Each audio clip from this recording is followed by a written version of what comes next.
Good evening, everyone. I will convene the April 24th, 2023 council meeting. And Councilmember Chris Ambrose-Grimm, would you mind leading the Pledge of Allegiance?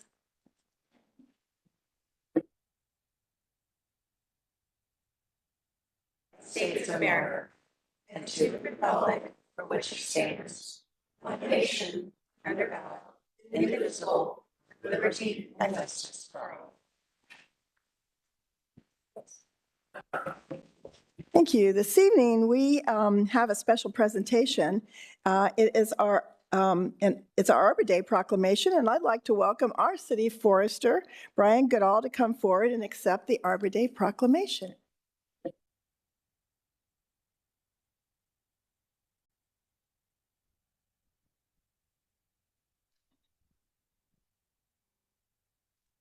Hello, Brian. Good to see you too.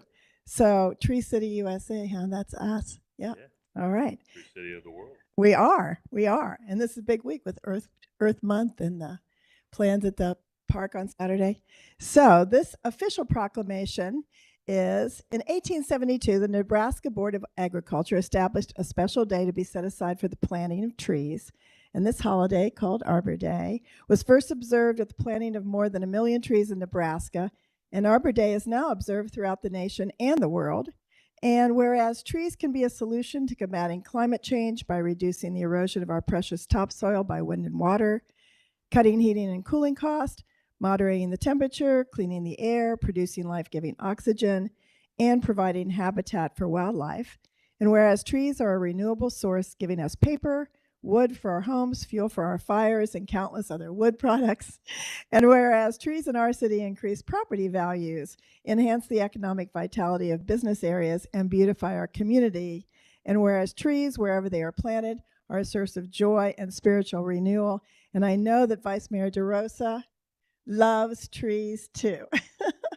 So we do love trees here in the city of Dublin. And so therefore, I, Jane Fox, Mayor of the city, on behalf of our City Council of Dublin, Ohio, do hereby proclaim April 28th, 2023 as Arbor Day in the city of Dublin, Ohio. And I urge all citizens to celebrate Arbor Day and to support the efforts to protect our trees and woodland. And I urge all our citizens to plant trees to gladden the heart and to promote the well-being of this and future generations. So do you have something you would like to share with us about trees? Well, I don't know necessarily about trees in particular, but trees are great. But I would like to invite everybody out to April 29th. This Saturday, we have our Arbor Day celebration at Stonefield Park.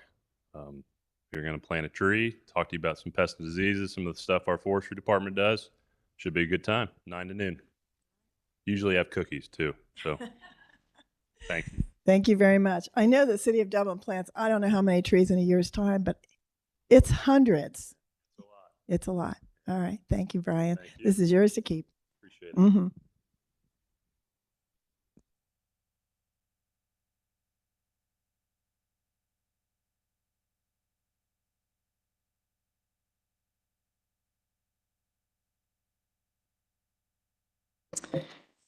Next, Councilman Reiner would like to introduce our next presentation. John, I'll hand it off to you. Yes, I want to introduce Sharon Busey, and I'm really excited about what you're about to hear. And it's a wonderful tradition that the city of Dublin has. We've raised a lot of money through correct land use. We created really good schools, and with that, we were able to take in a lot of kids with special needs and give them the kind of extra help they needed. And that has been a Dublin tradition up here to work with this kind of thing. And then we also developed the Miracle League, which was just, if you look back, you gotta say, what are you really proud of? We've done a lot of really neat things in this town, but you got to look at the Miracle League and say that's a wonderful thing. And then we have Sharon Busey, who's going to talk about Adoptive Sports Connection, which is a huge expansion of this. And it's going to happen across our borders behind us in Shawnee Hills. And it's wonderful when a city can do the kind of things we do and then do the spiritual works of mercy. And we have to be proud of what we've done here all these years. So take it away.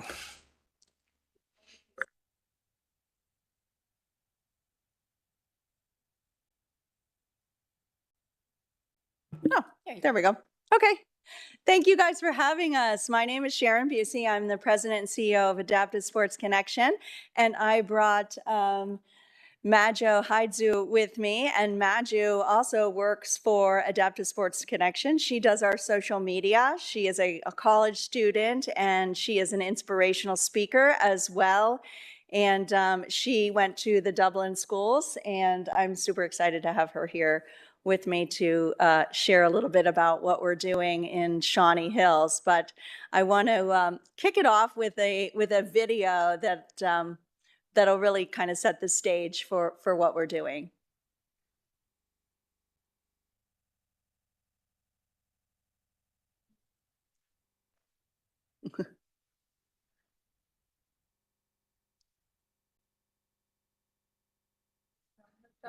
All right, hang on.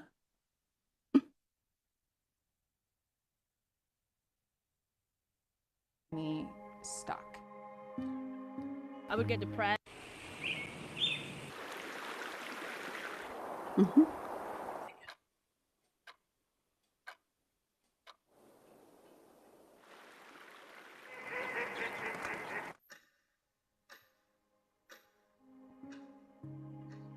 Telling myself when I was bedbound that I was never going to do anything, I think it kept me stuck. I would get depressed and I would just stay at home and not really try anything, being afraid of hurting myself again. You have to move.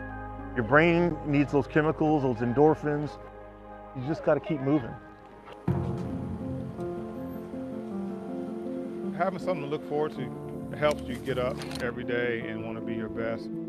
This is something I never dreamed he could ever do. I feel like pretty emotional about even just seeing him get on that lift. The human body is amazing. You'll be surprised on what it can do. To think of my world before adaptive sports and then to think of where it's at now, I don't even think I'm the same person.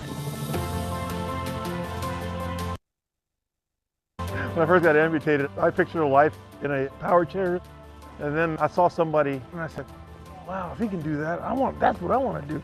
You get inspired. Then you want to kind of pay that forward. When I'm on the slopes and stuff, it's like cancer doesn't exist on the slope. So I don't have to worry about people just seeing me as the kid with cancer, but they see me as every other snowboarder. It gave me a lot of confidence and allowed me to realize there was life beyond what my current circumstances were like. I always say adaptive sports saved my life because I thought my life was over until I started doing adaptive sports. Back in 1992, my wife and I moved to Columbus, Ohio from Ithaca, New York, where I got involved with a couple of adaptive programs. The secret was too important not to share with the community, so that's when we started the organization. We are 99% volunteer driven. We probably have well over 400 volunteers. We're getting to be part of someone's life, teaching them new skills. What do you guys think of the volunteers of the program?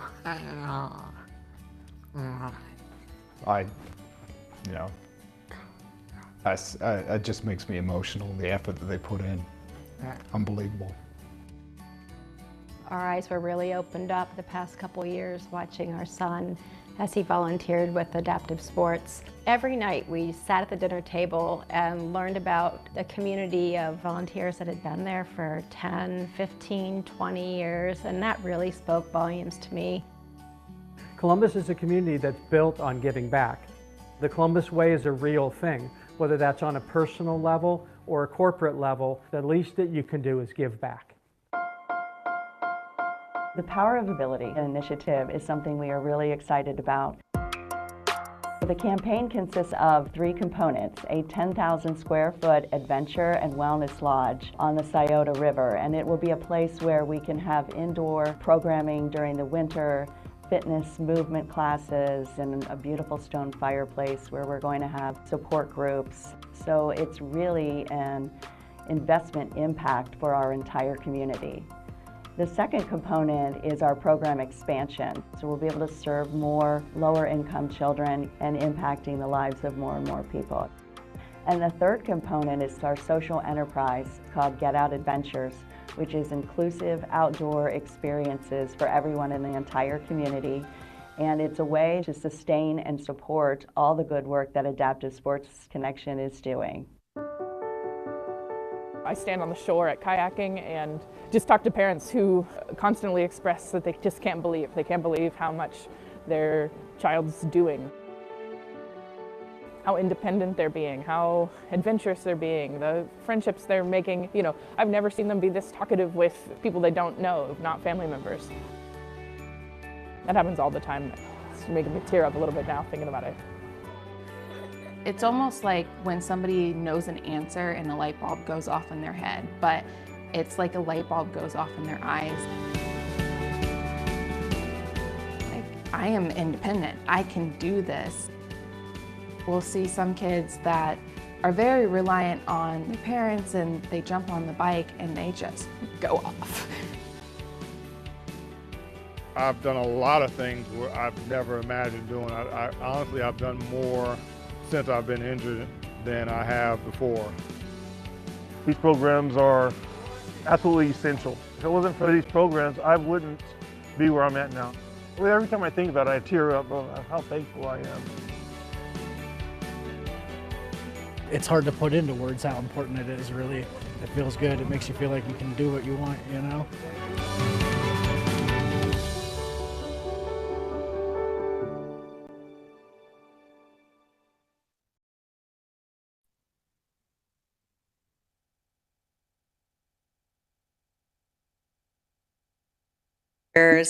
And the schools. So if you go, we're right on Shawnee Hills off of Harriet Drive, and we have a beautiful piece of property, and that's where we're going to build this one-of-a-kind adventure and wellness lodge to serve people of all abilities. And what's really unique about our organization is how we connect with other nonprofit organizations all over Ohio. Really, we tie into the hospitals, the VA clinics. So we are really excited to bring this to this area and the impact that it's going to make. We have a big vision. Our veterans program is already this year. We're going to have a big veteran event out on the property, and it's going to go statewide, and even we're going to have veterans with disability come in from across the country. So we're super excited to have it right here in close to Dublin and to share this with you. And I just wanted to, again, introduce Madison. We call her Majo because we have like 3 Madisons at work. But just to give you guys, she's just so excited to have this right in her community where she grew up, and you know what it will mean for the Dublin community. Thank you so much, Sharon. Yeah, so I was actually living in Phoenix, Arizona, and I got a call from a friend, and she was a volunteer at Adaptive Sports Connection. And at that point, I was bedbound. I couldn't really brush my hair myself. I couldn't grip. I'm a quadriplegic. And they convinced me to move back to Dublin. There are some other factors, but it was really one of the best decisions I made because I didn't have any core. I wasn't able to sit up, and the sports allowed me to build my core so then I could be more independent. I could transfer myself. And it also, paddling the kayak, you're holding on. And so it gave me stronger grip strength so I could brush my own hair. Like, it transfers over into independence and your ability to live life, but while also having fun. And I think that's really big because I was in physical therapy and in occupational therapy, but it wasn't fun. Adaptive sports is like PT and OT, but you get the community of other people with disabilities, which I hadn't had. I'd actually never met another quadriplegic or even somebody with a spinal cord injury. And it's competitive, and you feel like you're constantly kind of challenging yourself. So I'm very passionate about adaptive sports. I truly believe that it changed my life. And also working for ASC, we get to see people's lives change daily. And it's really exciting to see. You'll see people come out of their shell. And I'm excited about this building because we're going to be able to impact so many more lives. And that's really all I have to say.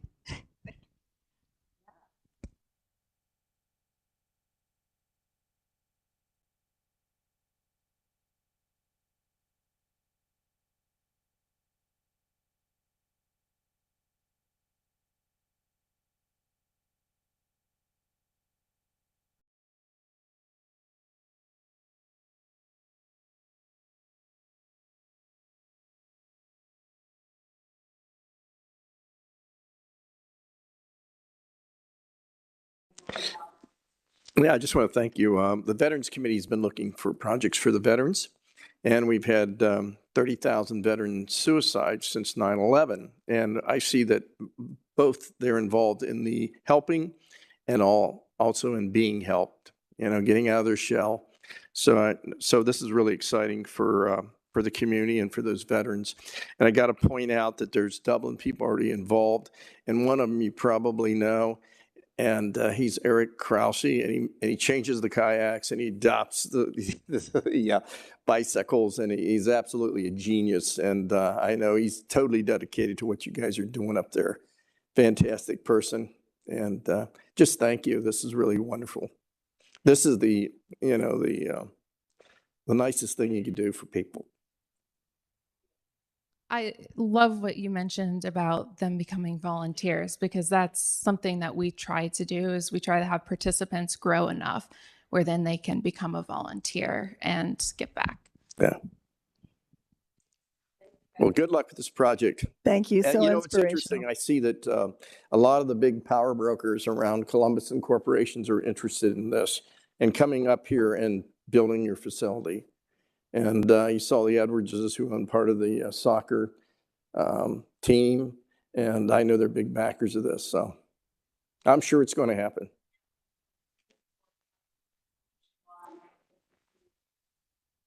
All the corporations are really getting behind what we're doing. So that's really exciting. It's really going to be one of the only, inclusive facilities in the state. So it's exciting to bring close to home. All right. Thank you. Thank you, Sharon, so much. So exciting to have that up here and know that we can all be part of it. Next on our agenda is citizen comments, and it's an opportunity for our citizens to comment on any topic that isn't on tonight's agenda. And I would like to ask Lindsay if there's anyone present who would like to make a comment this evening. Good evening, Mayor and members of council. We do have two people who have submitted for comments tonight. I want to make sure they're not here.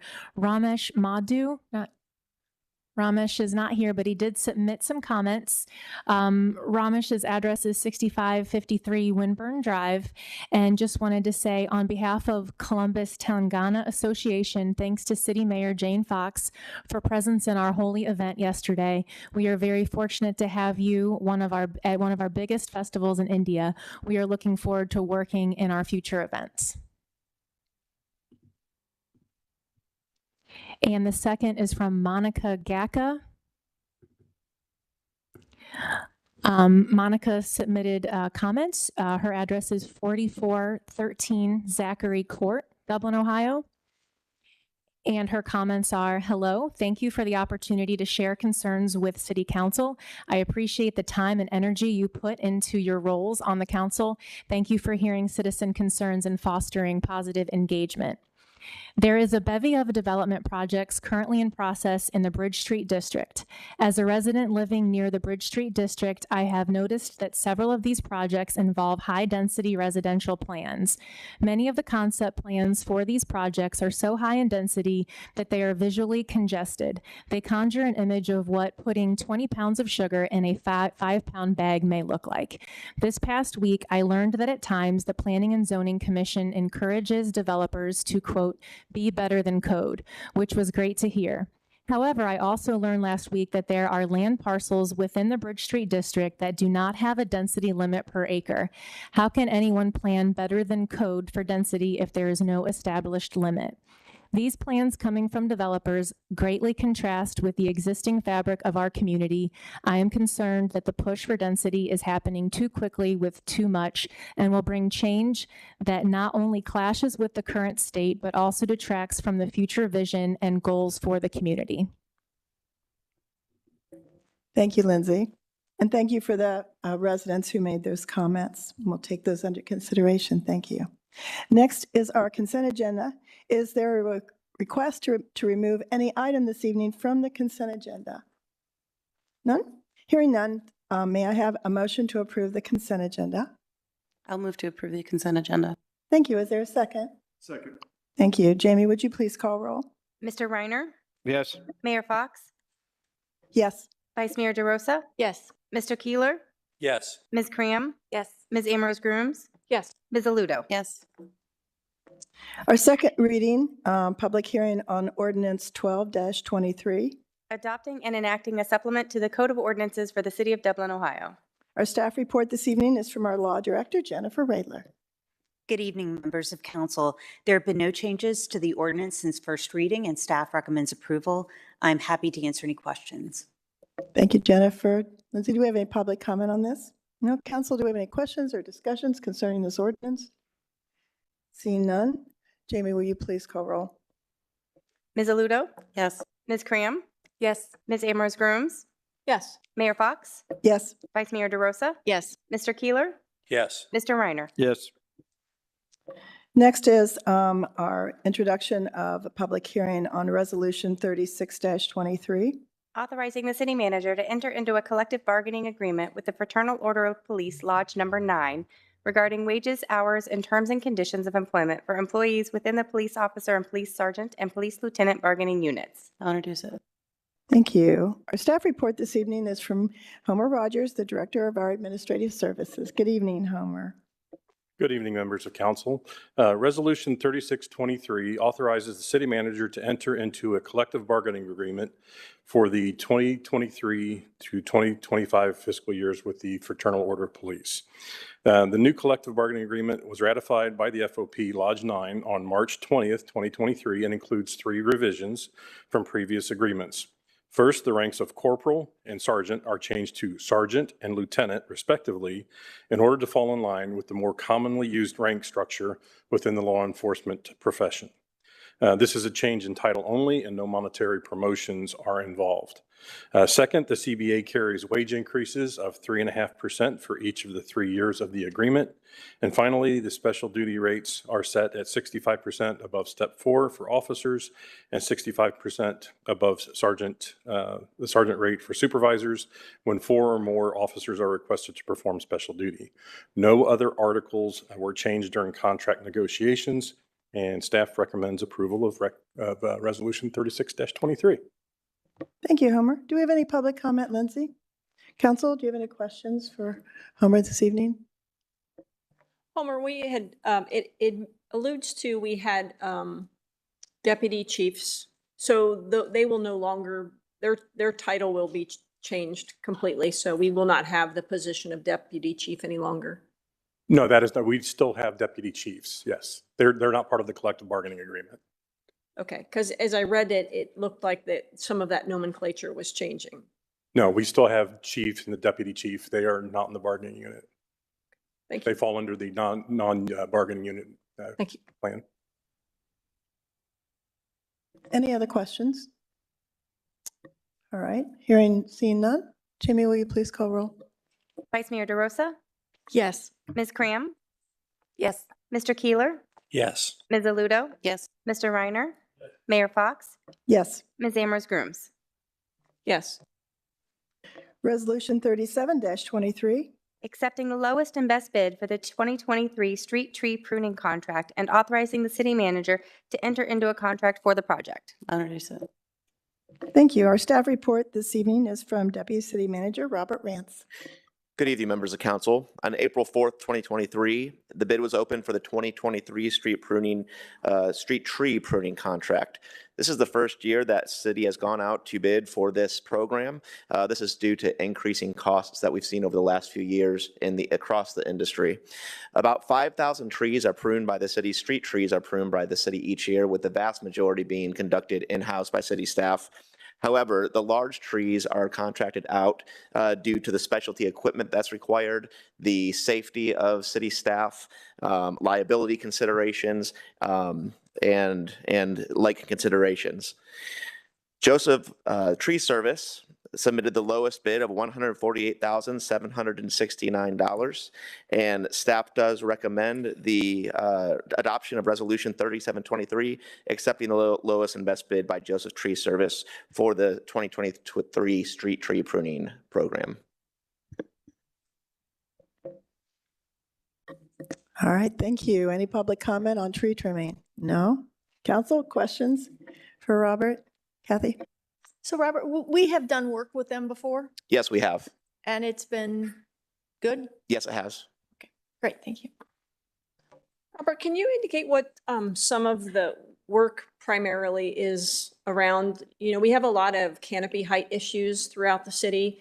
It looked like a lot of this attention was being paid to some honey locust in a few locations. It didn't appear that there was anything in the historic district, and certainly we have trees to address near the library and in other places, you know, that have pedestrian conflicts. And I didn't see those on the map. So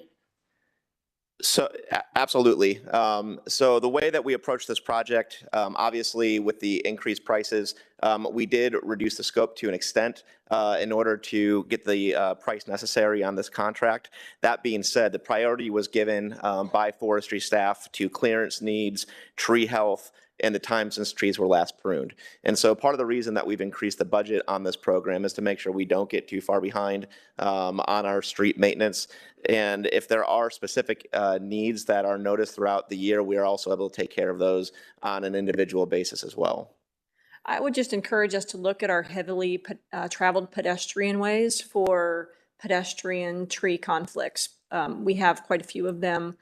You know, in the southern portion of the historic district, it's largely been remediated due to the tree planting that's happened there. But on North High Street and certainly throughout Bridge Park, there's a lot of work that needs to be done, and I didn't see any of those locations on the map. So, you know, maybe we have a round 2 or something that we look at for the fall or something of that nature. But I appreciate you working on this. I mean, that is money well spent. You know, if you can extend the life of a tree and avoid those conflicts, I think everyone's going to win. We'll absolutely examine those areas. Any other comments? Andy? So when I first saw the cost, I was a little stunned. 30% increase each year for 4 years. And I suspected that the contractor, this contractor in particular, was essentially just gouging the city. But in fact, that's not the case. All of the contractors that the city's used have all raised their prices by about 30% a year. And I also naively thought that this was simply a college kid walking the streets with a pole saw, hacking away at trees that are, 10 to 12 feet tall. And that's not the case either. Some of these trees require a bucket truck. So, at first glance, you kind of think, wow, that's pretty expensive for using a couple pruning shears to trim a couple trees, but there's a lot more to it than that. Andy, I would only add that some of the most expensive workers' comp insurance that you can get is on tree work. So their cost is going up very rapidly as well because those insurance costs are escalating rapidly. And those are some of the highest rates of any trade out there. And I'll just say from a personal note, at least on their small, I've had this company out to my house over the years and they have had to increase their prices, but it's comparable, the same percentage wise. And they've always done an amazing job. And they've had to bring a bucket truck to my house before and they do well. Yeah, I know. I just had some work done at my home, and the gentleman that came out, or the company that came out, said it's very difficult to find really qualified people to do this kind of work, because as Chris said, it's very dangerous, and it requires expertise in doing it. So, and I think this is a reasonable price, knowing what I have paid for trees. I'm sure many of us have. So, I think you've explained it very well, Robert. Thank you. Jamie, will you please call roll? Ms. Cram? Yes. Ms. Ambrose Grooms? Yes. Mayor Fox? Yes. Mr. Reitner? Vice Mayor DeRosa? Yes. Mr. Keeler? Yes. Ms. Aludo? Yes. All right, our other business this evening is we are going to have a follow-up report on the speed management program, and our staff report this evening is from Deputy Director of Transportation and Mobility. I couldn't get mobility right, so Tina, I'm going to make sure I pronounce your last name right, Waskowitz. And Jeannie Willis is joining us virtually this evening. So welcome. Thank you. And there's Jeannie on the screen. Thank you so much, and good evening, members of council. Jeannie is at a conference in Texas, so she's joining us virtually tonight. And we're just so excited to be here. We've been working with Chief Pice and Deputy Chief Tabernick and the police department on the speed management program. We're really excited to present this to you tonight.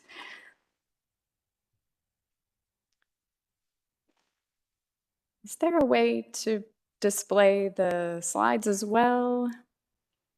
Oh, thank you. So tonight's agenda is to do a few more introductions, go over the purpose and timeline for the project, review the work session that we had in early March and those discussion questions and outcomes. We'll have a discussion around enforcement by police, review the current program and the next steps. So I'd like to introduce our consulting team that has been leading this project. Tool Design is a North American company established in 2003 and focuses on the needs of people in motion.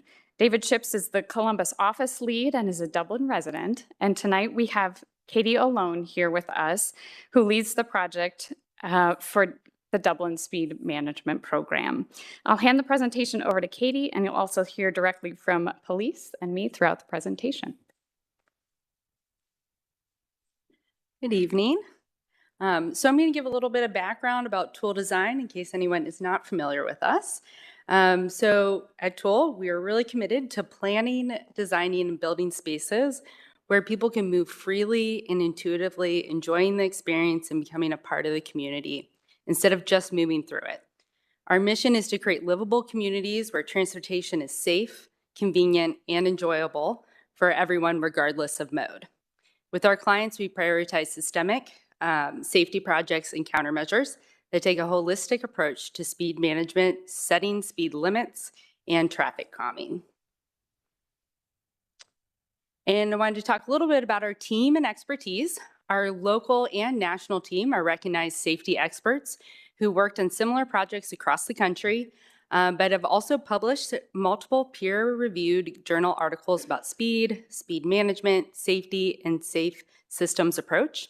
And many also hold leadership positions through the Transportation Research Board and Institute of Transportation Engineers.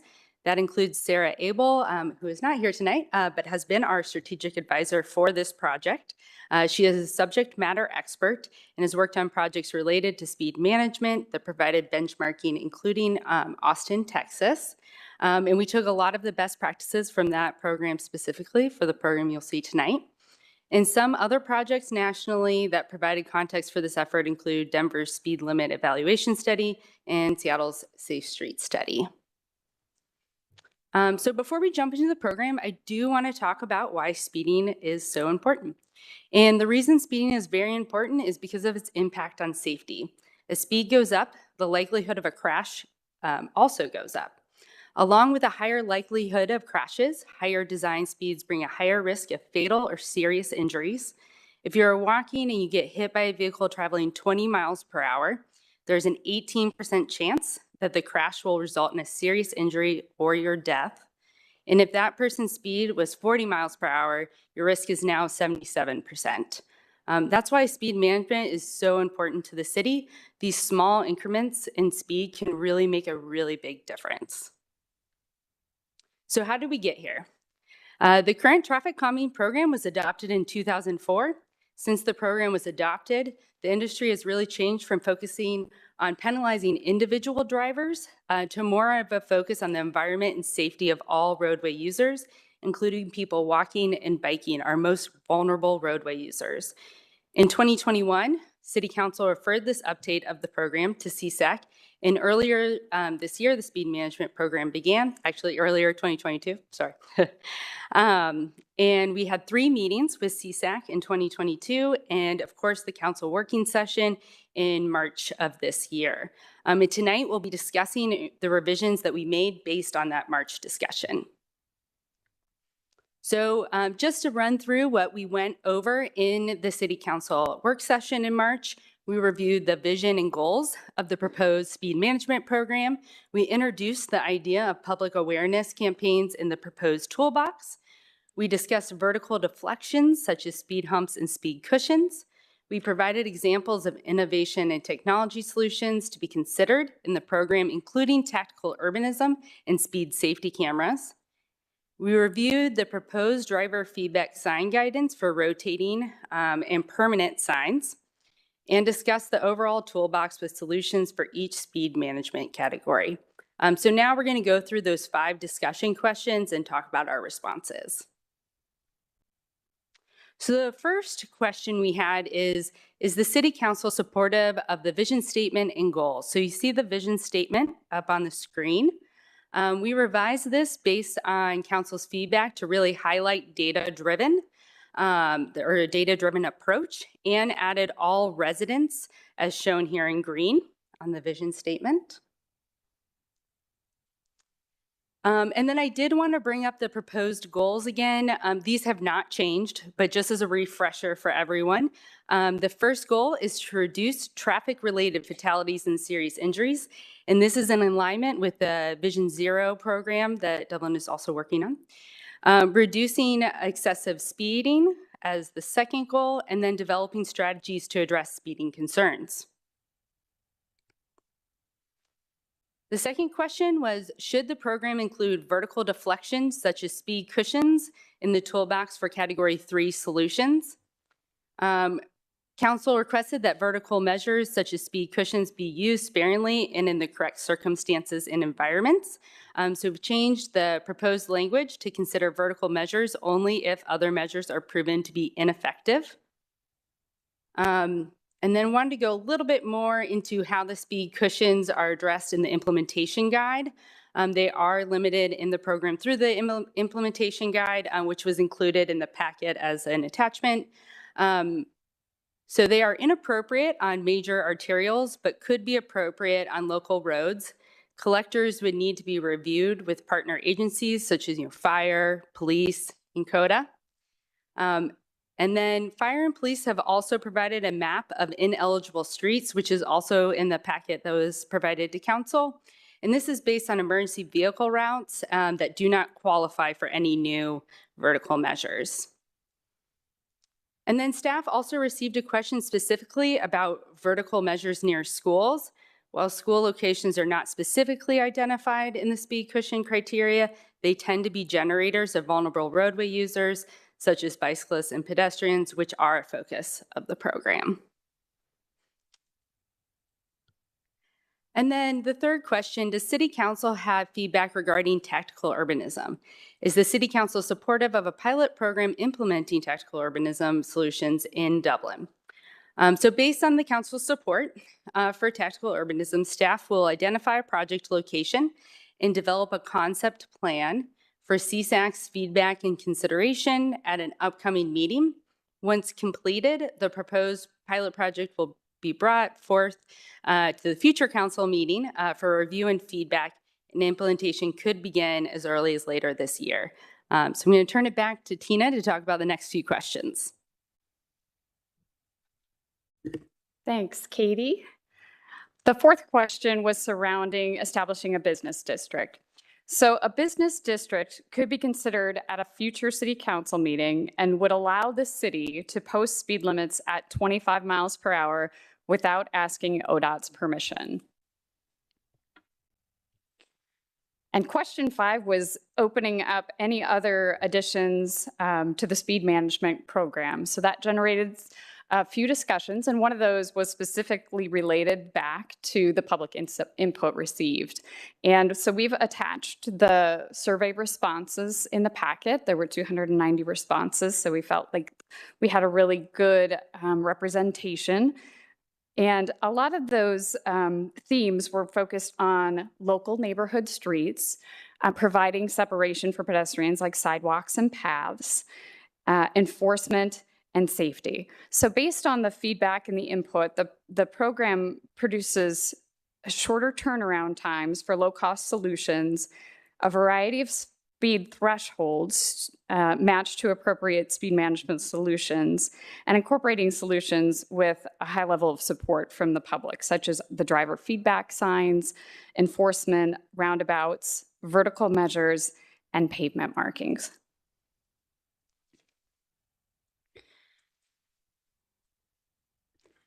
So this question also generated a discussion surrounding enforcement. So I will hand it over to Chief Pice to take over the presentation. Thanks. Thank you, Tina. Good evening, members of council. As Tina mentioned, at the March 6th council work session, the discussion also included a desire to emphasize and focus on speed enforcement as a component of the speed management program. As a highlight of the memo provided in follow-up to the March 6th meeting, speed surveys conducted in 2019 through 2022 show that 98% of the 85th percentile speed data collected fall within 10 miles per hour of the posted speed limit, the 85th percentile being a national industry standard used in speed study. As far as the data that we have collected, the data seems to suggest that a high degree of compliance from the speed surveys was what we have experienced at least from 2019 to 2022. However, we also know that there are many occasions where not everybody is adhering to that standard.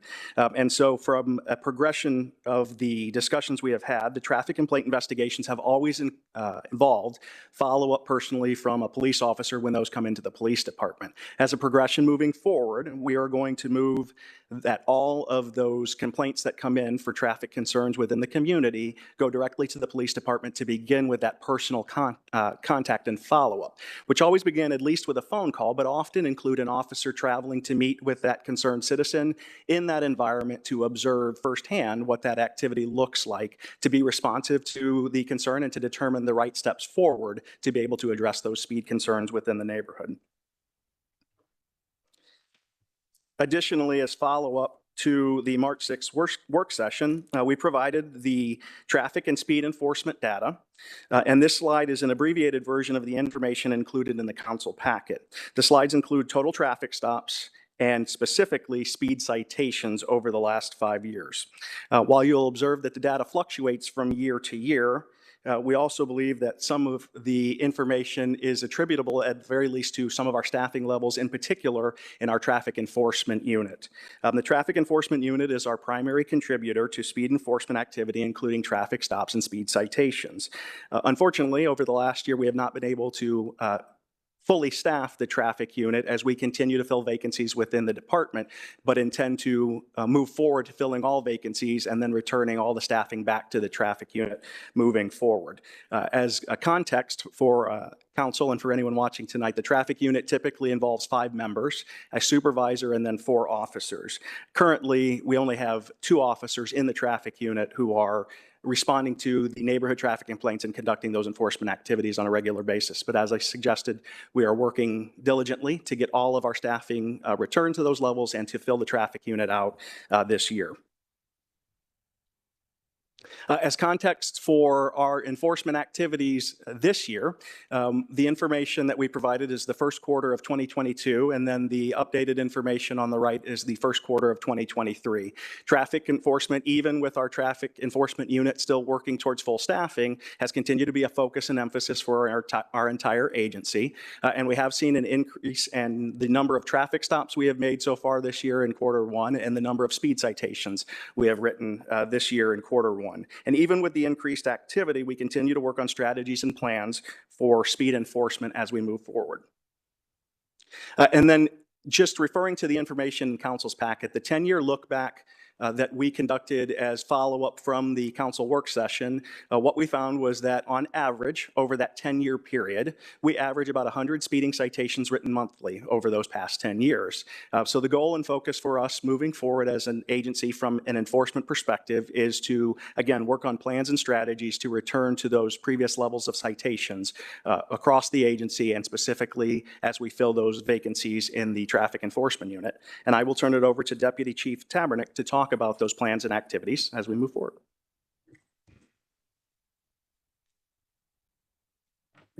Thanks, Chief. Good evening, members of council. Thanks for giving me a couple minutes to share some of our current enforcement activity and then some future projection as well. So to take us back a little bit in responding to community expectation, and then also in reflection on March 6th council work session, we brought our traffic enforcement policy back to our supervisors, seeking some guidance, and then also went from there and provided some direction to our officers as to what we'd expect from traffic enforcement, and specifically as it relates to speed management, which is the topic here. And we took a focus on the vulnerable roadway users. We've heard that term a couple times now, and those would include school zones. Those would include neighborhoods also, again, where there's vulnerable users on those roadways. So to provide a little bit of context here, we often get the question, well, when does somebody get a ticket? What are those thresholds, if you will, for somebody to get a warning, somebody to get a citation? So I want to provide a little bit of context here. It depends, is the answer. But generally speaking, and this is in our policy, drivers may receive a warning for speeds up to and including 9 miles an hour above the speed limit. The next threshold that we have, drivers may receive a warning or a citation for speeds between 10 and 14 miles an hour over the speed limit. And when our officers are making that determination, ultimately they want to change the behavior of the driver. So when they're making that determination, should I warn somebody or should I cite somebody, the things that we're guiding them to consider are road conditions, to include weather, the circumstances of the violation, where the violation happens, again, vulnerable roadway users, school zones, neighborhoods, that they have to take that into account, and then also the driving history of the operator. And I would offer that our expectation in those school zones and those neighborhoods that we're talking about today is in that threshold, 10 to 14 miles an hour, generally, we would expect our officers to issue a citation. So the third piece here is drivers who are 15 miles an hour over the speed limit or more, which the U.S. Department of Transportation considers excessive speed. Normally those drivers will be issued a citation. So again, just wanted to provide some context with some of our general thresholds and then our guidance that we have provided to our officers. As we forward project here, just some awareness for City Council and also the community on some projects that we're working and some enforcement efforts and some education efforts.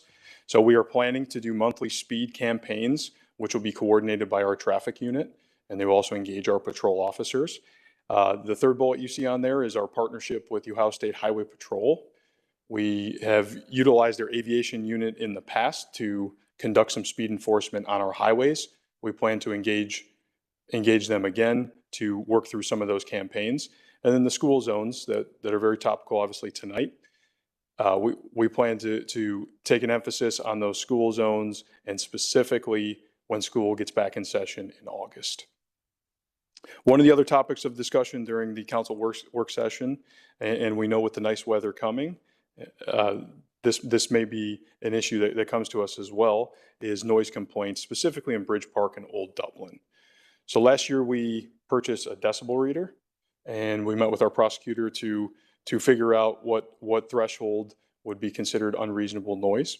And we conducted some enforcement activity, and actually I'll give kudos to Corporal Dave Gatterdam, who's standing over there, for leading one of those operations. And we specifically targeted excessive speed, intentional revving of vehicle engines that create the unreasonable noise, street racing, reckless operation, and then drunken driving.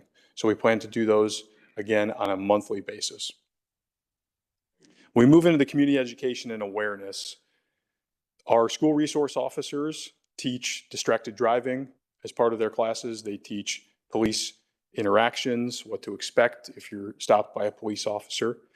And then they also teach a course on drunken driving as well, again, to try to educate the youth in our community, and if they're involved in distracted driving behavior, for example, to hopefully educate and change that behavior down the line. Second piece here would be media sharing, social media sharing. So we're actively engaged in sharing traffic safety tips, traffic safety information, and then also we'll be promoting these enforcement campaigns that I talked about above. The last piece of the community education and awareness we talked a little bit about on March 6th was Mayor's Court's juvenile diversion program. And what this entails is when a juvenile receives a traffic citation, they can enter into the diversion program, and they can complete that diversion program, which hopefully provides them some education and again changes that behavior, especially with our young drivers, for future operation of a vehicle. The last piece on this slide, just highlight what Chief said. We are prioritizing filling those traffic unit vacancies. One other piece in emerging technology, we have worked with transportation and mobility on looking into speed safety cameras that can help us issue warning letters. So what this would look like is we would set up, you can see a camera on the slide right there. We'd set up the cameras, and then they would provide the police department with the license plate, the time of the violation, which could be very relevant in a school zone situation, and then also with the speed that was calculated. And then we would send out from the police department a warning letter to the drivers that are speeding. We believe this can be a very effective strategy in increasing the overall speed compliance and ultimately increasing traffic safety. With that, I will kick it back to Katie.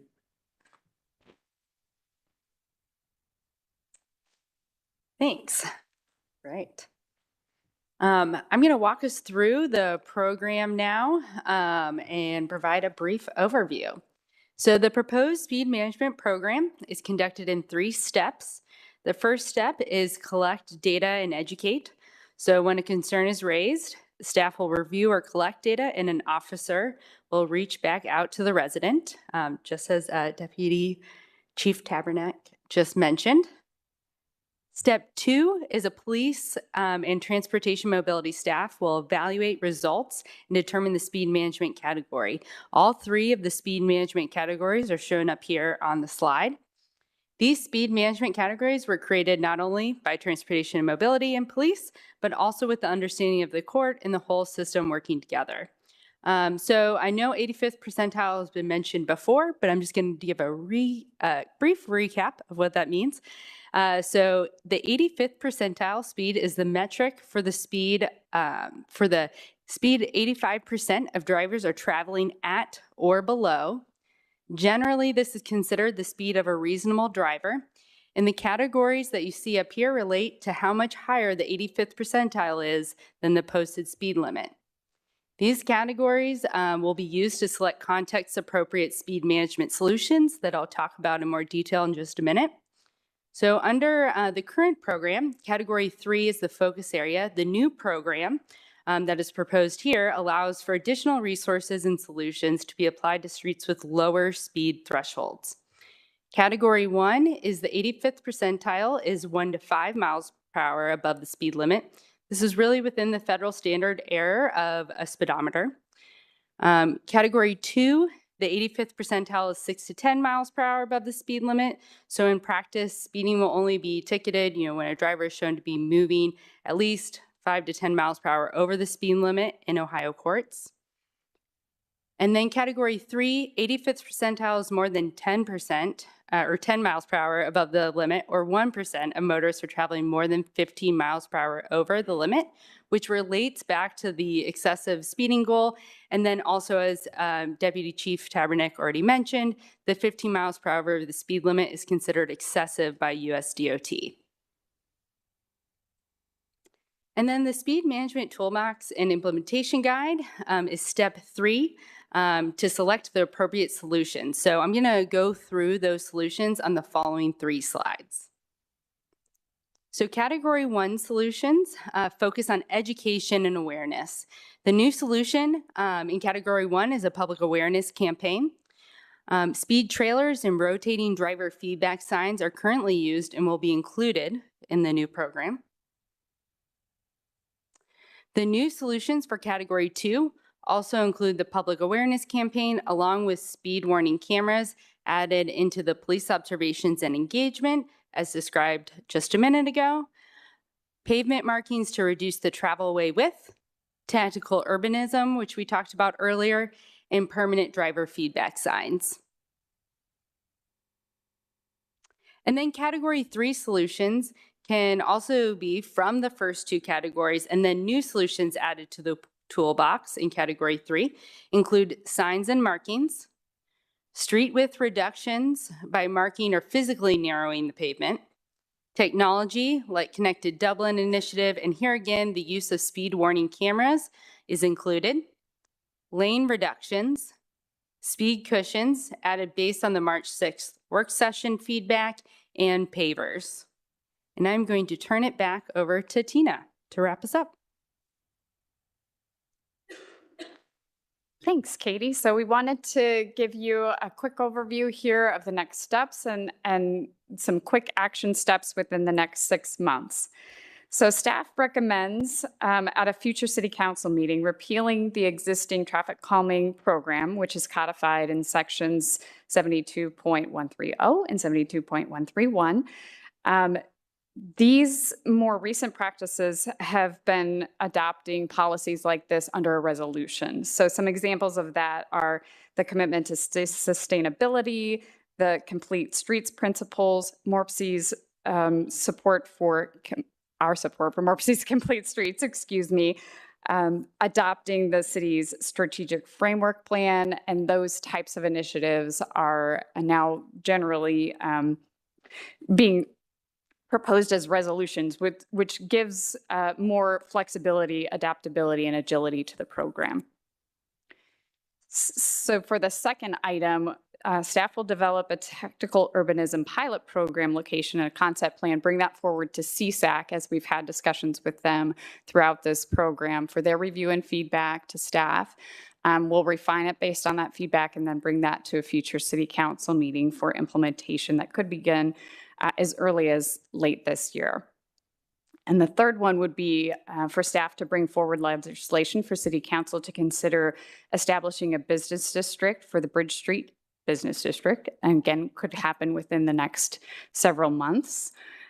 Staff will also be purchasing a pair of the speed warning cameras that police described. And if this pilot is successful, staff would also request a second set of cameras to be budgeted in the 2024 CIP budget. And based on the proposed speed management toolbox, staff will also request proposals and initiate the development of the public awareness campaign through our summer 2023's consultant services bulletin. Another thing that we were working on with CIP and the police department is reporting through a dashboard those enforcement statistics that police reviewed on a monthly basis. Those could be updated on the dashboard along with our speed metrics on the speed categories and solutions so that a resident can look through from the beginning of a request through the end how that progressed in the speed management process. As police mentioned, they will continue to focus their enforcement efforts on the monthly speed and noise campaigns. They'll be focusing on school zone and neighborhood enforcement with their new emphasis in the policy that's just been updated. The aerial speed campaigns will continue, and then the personal interaction on each resident concern received from an officer. We're really excited about that in this new program. Some of the budget requests that you would see coming forward with a successful program would be that request for the additional speed safety cameras, the police mobile speed trailers, adding more to that fleet, and speed management projects as described in those toolboxes to be able to fund those as those requests come. And in the operating budget, we're also proposing to purchase an additional set of the rotating driver feedback signs, so bringing that total set up to 3 for the city. And measuring success. This was another request from the work session that we had in March on how will we define this, right, for the city. So the first is through our maintenance zones, which are thoroughfares that have been identified by the Community Impact Unit as problem areas for speed and other crash-causing violations. And our current maintenance zones include I-270, US 33, Murfield Drive, Bridge Park Avenue, France Road, and Brand Road. So speed surveys will be conducted annually to track the progress on those maintenance zones. Once we begin sending warning letters with the speed safety cameras, we would also review that annually. And what we would expect to see is actually a reduction in the number of warnings sent out, right? If we are effective at changing driver behavior in those areas. After we present the Tactical Urbanism Project, we would take that location and gather information on a before speed survey and an after, of course, once that's implemented, and determine the success of that particular approach. And as I said, we're also working with police and CPI to enhance the dashboard, so that will be another tool for measuring success from the beginning to the end of a request on the speed management program. And with that, I'd be happy to take any questions. Thank you for your attention on this important topic. And we also have police, the consultant team, and Jeannie with us virtually for any questions you might have for us. Thank you so much. Thank you, Tina. Lindsay, we have some comments, I think, for this. Yes, Jeff Feld has signed in. All right. Jeff, if you'll come forward, if you wanted to speak, make a public comment, and just give us your name and address. Jeff has a companion. Yeah, we'll take her.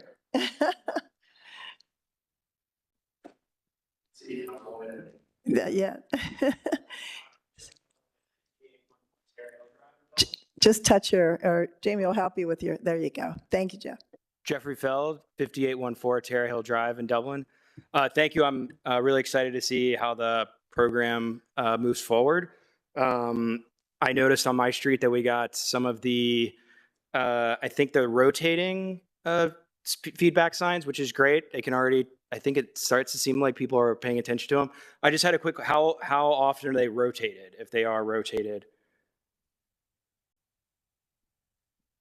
That's my one question. Right, if I jump up here and answer the question, those can be requested and we can put them into a maintenance routine, like every 6 months or so, if that's something you'd like us to do. Great. Okay. Thank you. Thank you. Do we have any other people signed up for comments?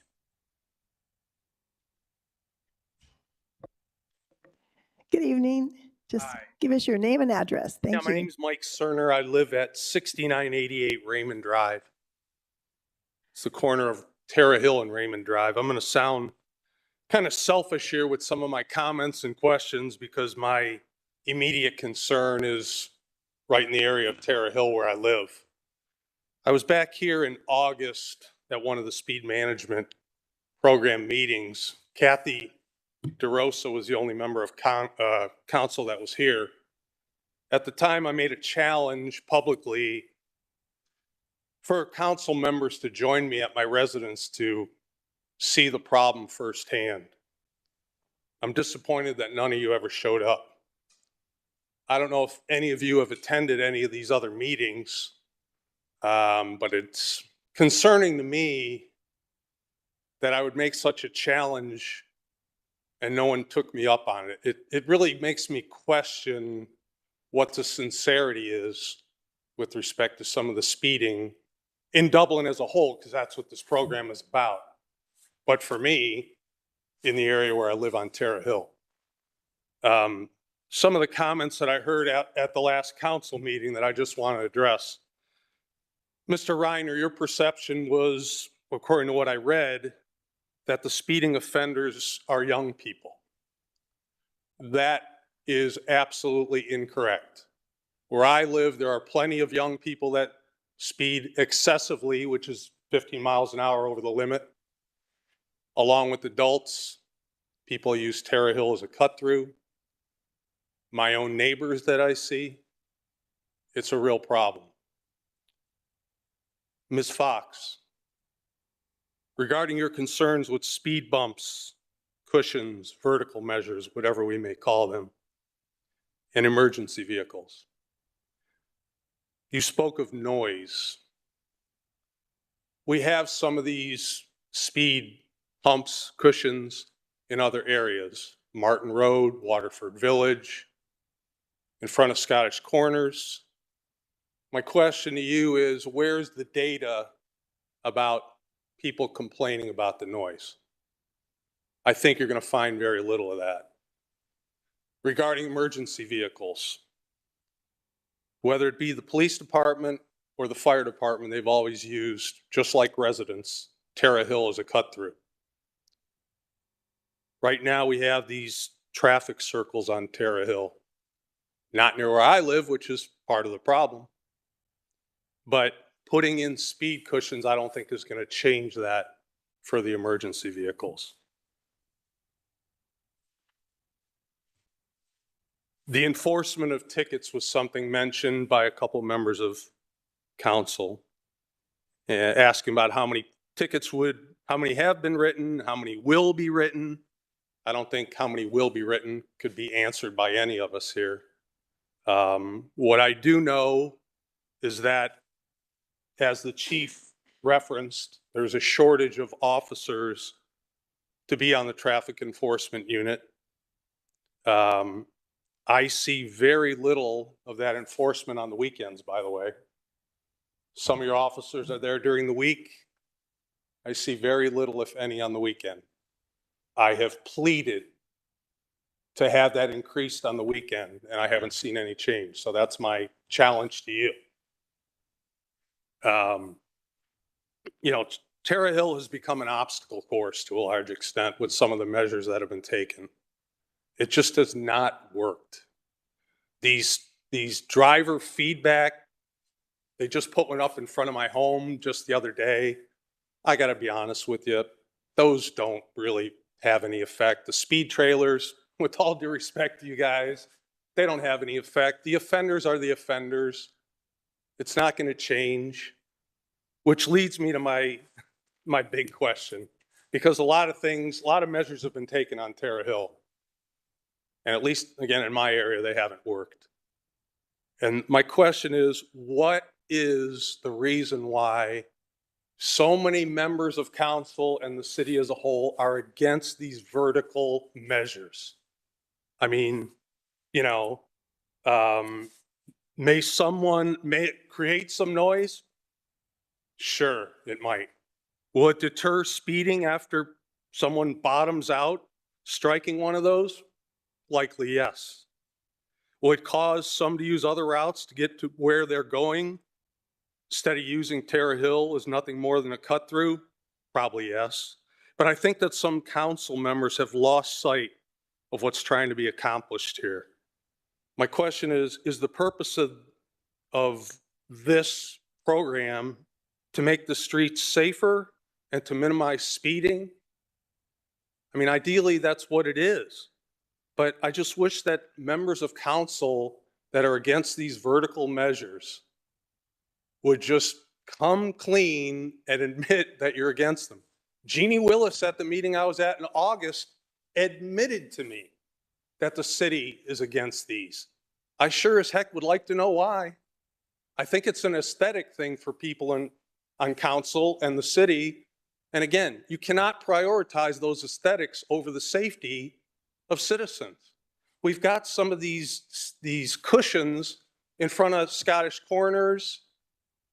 I mean, am I concerned about the students who go there? Absolutely. But some of those same students live on Terra Hill. Are we more concerned with the students and the students only and parents in front of Scottish Corners and not the walkers, the runners, the bikers, and everybody else that's on Terra Hill all the time? I'm just really questioning, what the thought process is here. So that's all I have to say, but I think there's a lot for council members to think about, especially when it comes to these vertical measures. I believe that is the solution on Terra Hill in the area where I live. My challenge remains to all of you to come and spend an hour sitting in my driveway on a Saturday afternoon to see what I'm talking about firsthand, because I think you'll get a totally different spin on what it's about if you did just that. And as far as the officers, these guys got plenty of things to do. Tullymore has the same problem on it that Terra Hill does. Same type of road, has the same kind of problems. And the only solution really are these speed humps. They really are. So that's my 2 cents. Thank you. Thank you very much. Any other public comments? You have to come to yes, just give us your name and your address, please. Thank you. I'm Dr. Khan.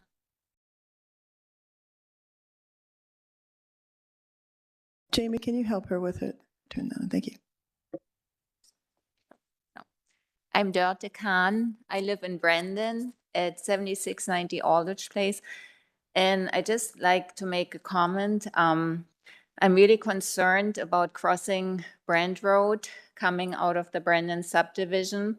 They've installed like this blinking light. So I think it's motion censored because it says as soon as you get there, yellow lights are blinking. And I think it gives a really false sense of security because cars don't stop. Some cars do, many cars don't. And not only that, they're speeding on top of it. I've been walking my daughter's dog for the last 2 weeks, and in the morning around 8 o'clock when it's really rush hour, I mean, it's like a highway, Brand Road, it seems. And it's not the teenagers because I'm standing there. I can look at the drivers because what he said, it's not teenagers, it's adults, it's men and women. And I had to, I started crossing the road because on the left the cars stopped. And I started entering the intersection thinking from the other side they would stop, and they didn't.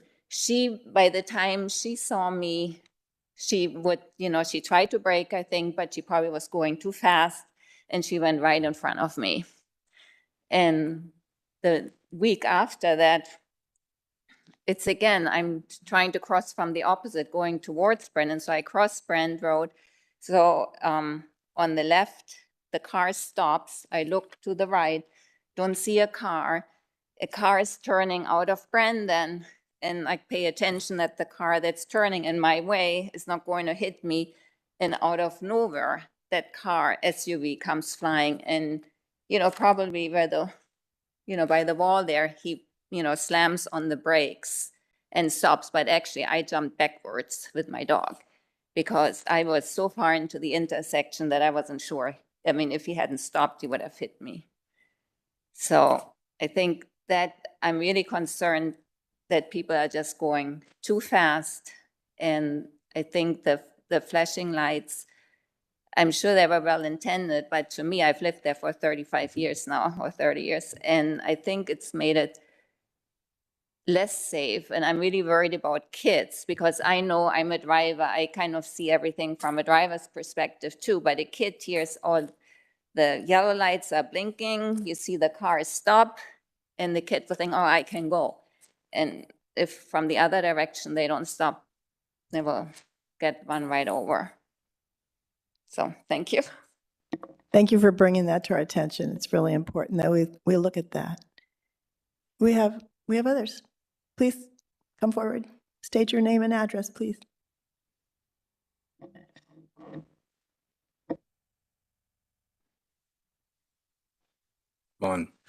My name's Ernie Shepard. I'm at 5681 Sills Mill Drive. Kathy, Tina, they know me somewhat based on my concerns about speed on Sells Mill. One of the things we talk about, this is a great program, I understand that, but I think the other thing that needs to be considered is volume, okay? Not just speed, but volume. Now, I know that there has been different analysis and surveys on Sells Mill. That's where I live, like I stated, right? And it shows that there's not a speeding problem there, all right? So again, Tina, her group did it, the police did here. Here's a report for 3 days during spring break and after spring break, right? And an average number of vehicles during spring break, right, Dublin, was 1,200 cars, okay? After that, there was 1,800 per day going back and forth in there. And the average speed of all those vehicles were below 25 miles per hour. Now, I believe what they saw, where they put it, but that's kind of unbelievable to me, of 1,200 cars or 1,800 vehicles, and basically the average is under 25 miles an hour. I mean, there's exceptions, as you see, some are over 40, there's like 5 one day, 4 the next day, that type of thing. So my request is, number one, we should look at the number of vehicles that are going up and down these streets, and especially Sells Mill. That's, to me, a lot of cars. And as maybe everybody knows what Sells Mill is, we have a school. We do have speed bumps down there. I have requested to be considered, again, the solar signs, okay, that you saw in category 1, 2, and 3, okay? They have put those out there. They are posted in there. They keep them there for a couple weeks, and then they move them to another street or some other place, okay? I'm asking, with all the taxes that we pay in Dublin, okay, that we can take 2 of those and make them permanently on Sells Mill, to try to deter the speeding, the ones that are speeding down that street. I yell at them. We need to have more, as I've said in the past, more police support.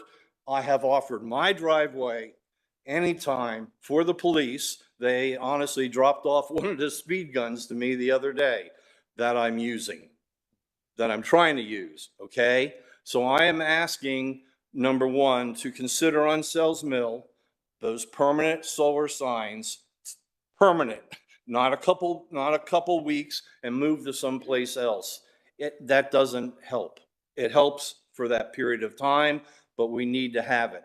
And the other thing is, we have speed bumps or humps or whatever you call them, right? That they're down at the school. We definitely need them in different parts of Sells Mill. Now, there are different size speed bumps, like the ones over by the rec center, you know, and I know there's vehicles, emergency vehicles, and it's a concern, but I'm telling you, we really need to try to slow the traffic down on Sells Mill. And I don't know what category it fits in, category 1, 2, or 3, but that's where I'd like to talk to some people face to face, not to use your time, your counsel, but I'd still like to meet with Tina and the police of some other questions that I have that I don't want to burden the council in. So please, we need to have some signs, speed bumps to slow it down. Thank you for your time. Thank you for your comments. We appreciate that. Lindsay, do we have any other people signed up this evening, or anyone else like to speak on this subject? If not, then we will open this up for council questions for Tina and the chief. Who would like to begin? Anyone? Chris? Oh. I'll start with something quite simple. I know there was some alarm on Nextdoor and some of the other social medias when the cameras went up. And I don't know if they state, property of the city of Dublin or something on them. There seemed to be some concern out there that there was nefarious people watching traffic go by and that sort of thing. So I know we don't want them to stick out because that would kind of refute the reason that they're there, but somewhere on them, if someone were to come up upon them I think it should say property of the city of Dublin. If you have questions about this device, please call this number or something along those lines so that the general public would have a sense that that this is information that's being collected for good and there's not something more nefarious going on. Yeah, thank you for that feedback. Those were surveillance cameras, not exactly like the speed cameras that we mentioned, but your point is absolutely well taken, that it's clear that those are part of our efforts as a police department to address issues in the community. I absolutely agree. Thank you. I'll have some other questions too, but I thought that was a really easy one to get out of the way first. Andy? Could someone address the resident's comment about speed humps? I don't know that anybody here is diametrically opposed to them, but what is the thought behind that? I would call it an extreme measure. So you would certainly do that if other things aren't working. Me personally, I don't drive down Terra Hill because of the speed humps, and I just don't like to drive over the things. But is there a general feeling among residents that if you polled all the Dublin residents that in general, most people don't want them? So two things to address there. The first is the speeding threshold for consideration of a new vertical measure, right? So we're putting that into category 3 based on the discussion at the work session, so that if other measures are ineffective, which means speeds are still having the 85th percentile speed 10 above the speed limit, or that 1% at 15 miles an hour or higher. Those are the streets we would target. So it would not be a street with a lower level of speeding violations. And then the second part of the question was, you're going to have to help me remember here again. So let me expand on the first part. So Okay, Arlington Parkway is, you have a technical term, arterial or something like that? Collector Street, correct. And the speed limit's probably 35? 25 on Arlington. 25 on Arlington. What's the speed limit on Terra Hill? 25. Okay. With horizontal measures. So it's not the speed that determines whether it's an arterial or not. It's the way that street functions, right? The level of access versus the level of efficiency of the How many street. roads feed into it? Okay. So then the second part of the question was, if you were to poll most people, would you want a speed hump on your street? That's something that we did get feedback on. It wasn't a question in the survey, but we received feedback in those open-ended questions. And you can see in the responses that there are some residents who feel they're a strong tool for us to use, and there are residents who absolutely hate them, right? So it's kind of both ends of the spectrum. It's usually a love-hate sort of relationship with a speed hump. So there are folks on Martin Road, for example, that are very supportive of the speed humps on their routes, and then other folks that, just don't want to see that included in the program at all. So there's always the extreme opinions on that vertical measures. Thanks. Thank you. Other questions?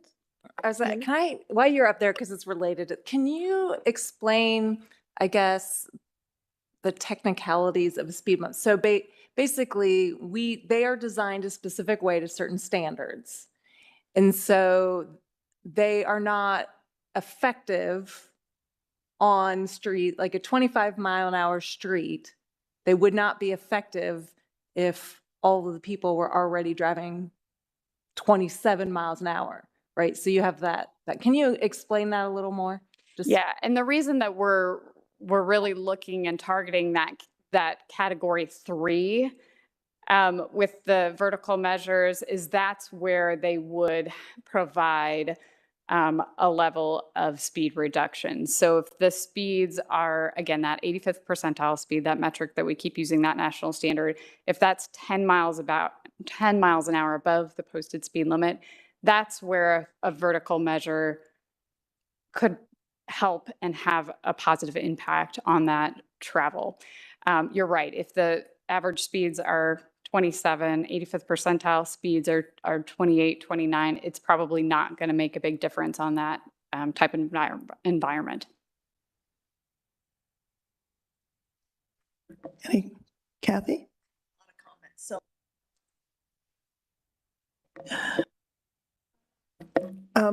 Go ahead, Christina. Thanks. I have a question regarding the speed monitors. Chris kind of addressed it in terms of signage. Are there requirements for signage on those types of devices? So I'll ask police to chime in here too, but since it's a warning system, there wouldn't be. If it were a citation, then it would need changes it. the rules. Is there anything to add from a police perspective? So if someone is issued a warning from one of those devices, does it go into the police database so that the next time they pull that driver up, it says that they've already received a warning? Yeah, we haven't purchased any equipment yet, so those details are something we would still need to work through. But ideally, we would be gathering information to determine how often we've had someone who has received a warning letter, and that would be part of our tracking system. We would have to develop it when we purchase and when we institute that technology to assist us. Gotcha. And those devices, are they intended to be movable? So you might put them in one location and then move them at a later time? We can tag team on this. It's semi-portable, right? So solar powered, so there wouldn't have to be any underground work to get to them. They do need a fairly sturdy foundation and pole because it's got a large solar panel so that we don't have to go underground. So that we're envisioning that those anchors would probably stay in place, but that the poles and the equipment could relocate on, some sort of a maintenance schedule. Okay, understood. And then if you're going to use aerial operators to do to do speeds and then issue tickets based on those speeds, and this is just a procedural question, do the aerial operators have to, like if somebody shows up in court and they're like, I want to talk to the person who accused me of speeding, do they have to show up in court? That's correct. They're considered expert witnesses. They are. They show up in court. Yes. I understand. And then when we're doing those operations, we also hand out pamphlets that further explain from the aviator's perspective how they calculated all that. Oh, understood. All right. And then relative to speed humps versus the air ones, the soft ones, is there a noise differential between them, out of curiosity? We didn't find that in our research. The speed humps had some research that we presented at the work session, and there was a difference in the decibel level. There was. And what about maintenance costs between the two types? So we don't have anything that's technically considered a cushion right now. We just have the continuous humps. So the cushion would carve out the wheel spots. So what we're envisioning is there probably is more maintenance with that because there would be potential for debris, ice, and other things to build up in those areas that would have to be cleaned and removed. And also rebuilding that with a resurfacing project would take some additional labor and materials. And how do both types of humps work with snowplows? I think the concern about ice and snow compacting is probably more relevant in the cushion where it has the dip. The humps, the plow can get sort of up and over, but they are a little bit of a maintenance headache anything in the roadway, right, is a little bit of a maintenance headache from a plow perspective. Okay, thank you. Tina, I'm wondering, since we're kind of into the warmer months of the year, if it would be possible if we did a speed study on a section of road that we have found to be problematic.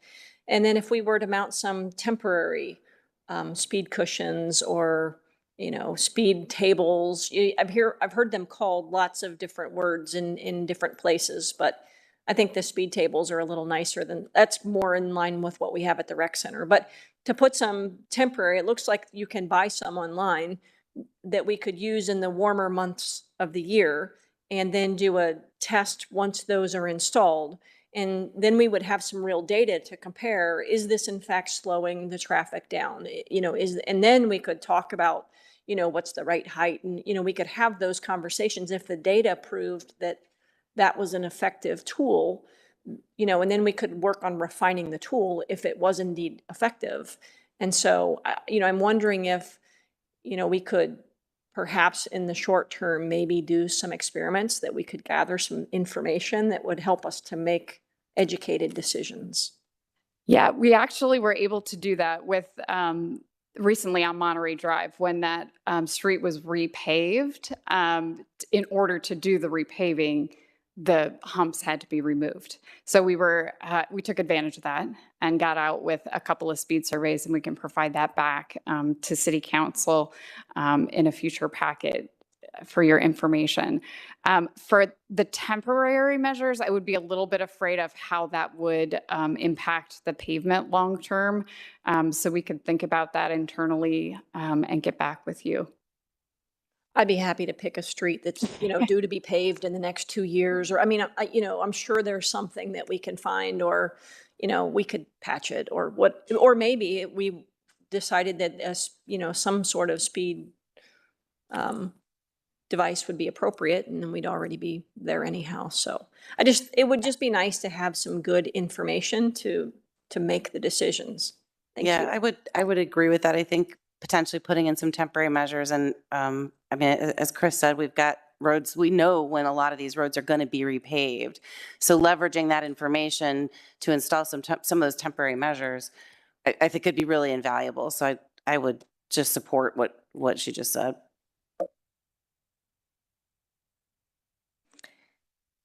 First of all, thank you very much. I really appreciate the follow-up information.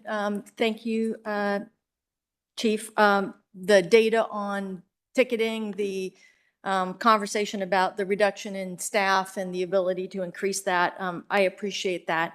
I have several comments, and I put them into two categories because I think we're talking about two things here. One is the actual program policy itself, that document. Are we supportive of that?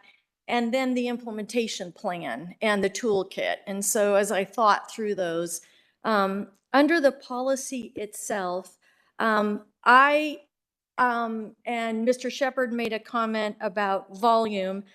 I think one of the things that I thought when I read that multiple times is that I do think those three categories are interesting. But as I think about what is also important, certainly volume, certainly location. We can have a 25-mile-an-hour, and I am supportive of that business district. We can have a 25-mile-an-hour down Riverside Drive, and we can have a 25-mile-an-hour in front of a school, and those are two very different situations. And so location, volume, speed, I think when we think about, I'm not trying to make it overly complicated, but I think by trying to simplify it into three categories, and then determining what we can do by category, I think we're just missing enough context here that I don't know that we're going to solve some of the problems. So I would really like some additional thought about how do we think about those factors. Also related to the policy on the speed cushion, the language is so tight in there. I don't see that we'll ever get to install one. It basically reads, only if everything else is exhausted, then maybe we'll consider looking at it. I mean, the way the text is written right now in the policy, it's a no-go. I mean, we might as well just take it out. So to me, I think we need some more language about where it can be used. We had a lot of conversation about it. I mean, we're using them in 25-mile-an-hour by the schools, so if they can't be used in 25, why are we using them at the schools? I just think we're not quite there yet. And I would ask that that language be such like the other ones. They're used in these instances and why? Because when you read the policy now, I don't see that we would ever use them. My third and final policy, and then I'll talk about the action plan. My third and final is we spent some time on the vision, and one of the important things we added to that vision was the comfort of residents. And you heard tonight, and you saw in the survey results, and I know you've heard from others, that they're just not comfortable. So either we got to change the vision of what this program policy is doing, or we have to solve that. And there's discomfort. There's discomfort with the kids. There's discomfort with speed. There's concerns about crossing. I mean, if that is our goal as a community, and I am very supportive of that, I think we've got to ask ourselves, how in this policy do we address when there is discomfort? And I think it has to be more than we will do a speed study every 6 months. And so that would be my request, because I do support that vision. I don't see how it works. Then I have some comments as to the action plan. So those would be policy changes. Chief, I looked at the language. To me, the policy for the enforcement, it made good sense to me. So I didn't have a comment on that, but this was the update. So the question that I have on the action in the toolbox, this is the question that I have posed to staff consistently, is what will be different a year from now than today if we implement it? What would be different? And when I looked at that, a year from now, this is the action plan we have. I wasn't aware of the shortage of police officers, so that'll be different. That's a very good thing. We'll have solved that. But a year from now, we may have one camera pilot completed. Okay, a year from now, there will be no change. Maybe we'll have one tactical urbanism project completed, one in the city. We will go from 2 units of speed monitoring to 3. And it's just not very much. So when I looked at this, I asked myself, why do we only have one tactical urbanism project? Why pilot? Why wouldn't we have 3 of them? I'm not sure why we'd have to send it back to CSAC for review before it could come to council.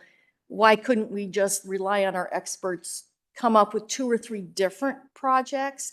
One may be to solve this crossing problem that we have on Brand. Maybe there's others, but there are different problems to be solved. And so in a year's time, I would like to see some, what I would call it, learn faster on that. As it relates to the speed, the installed cameras, 3 for a city our size, and I've made this plea. I'm looking at Megan, I make this plea all the time. 3 doesn't seem like much for a city of 50,000. We know we have issues. Why don't we have, I don't know, 50 of them? I just don't understand why we're gonna go from 2 to 3. That doesn't feel good to me. And to the conversations on the speed cushions, why don't we just test it? We know we have some areas. Why don't we just test a few more different areas and see what we get? We're going to test the rest of these things. We're going to test those. I like very much the visual traffic enforcement, the warnings. Why only 1 unit, right? Why are we just testing with 1? Why don't we test with 3 or something and learn something about, again, volume, context, situation? So I guess what you're hearing me say is I think we need some policy changes, but I think if we're going to test some of these, it feels so incredibly cautious to me that it'll be a year and a half and we're going to be sitting around here having the same conversation. So why can't we do more faster? As far as the student traffic education, it says you'll do them once a year when school starts. Is that enough? I don't know. I don't know. Again, it's back to, if we're going to change the policy, if we're going to try to make residents comfortable, then I think we have to do more. So forgive my length of my comments, but that, those are the things that I think these are all moving in the right direction. I think we just need to do more of them and get the policy straight. So I appreciate those are my comments. Thank you. I have a couple follow-ups to Kathy's. Just if we're counting numbers here, I can give you a fourth that I support the experiment, or at least I support staff finding out how much it would cost to do an experiment on the speed humps. I also support more than one additional speed trailer, not 50, but I support a few more. I also agree with somewhere in this document, we do have to address the context of the location, and that would include the volume. I also, in addition to the volume of traffic, I think it would include the number of pedestrian conflicts in that particular location, whether it's, you know, how many people are crossing the street on a regular basis or how many crosswalks there are, something like that is another thing to consider. All right.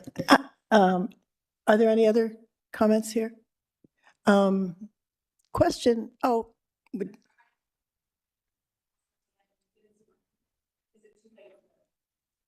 if you'd like to come forward and certainly, Diane, come forward and give us just a few minutes, okay? Because we're in the middle of discussion. Bolano, 3390 Martin Road. Thank you, first of all, for all the work that has been done on our street with the stealth stat and police presence. And I was very encouraged to hear that we're not the only ones who are concerned about these things. I had an idea. The vertical measures, how, you know, whatever you want, there's speed bumps or speed humps and so forth. Given the current staff shortage with the police being able to, you know, patrol all of these areas where they are problematic, would some of these measures, you know, as Vice Mayor DeRosa was mentioning, you know, to increase the volume of those, would that be a good solution economically as they are increasing the police staff? So again, it was just an idea that popped in my head. So thank you. Thank you very much. I had a question. It feels frequently to me that residents will come forward and complain about excessive speeds, and then we go out and send out the collection data instrument, and it doesn't seem to prove out that there's as much speed as they are sensing. I live on South High Street, and I know that people, it seems like they're driving very fast. Is that because it seems like it is a relative speed? 25 miles per hour, someone's going 35 on 25, just seems like a lot more. I'm kind of curious about that. And then the question concerning the locations that keep bubbling to the surface, those seems to me have to be part of the data-driven piece, that if you get frequent complaints about one location over and over and over again, that even though we have category 1, 2, and 3, that requires a whole different kind of an investigation. That you can't put everything in a box that says that's the formula, because past things haven't happened. And I think the vision statement talking about data-driven is really important, and I think frequency of complaints should be added also to what is considered data, because there seem to be hot spots. And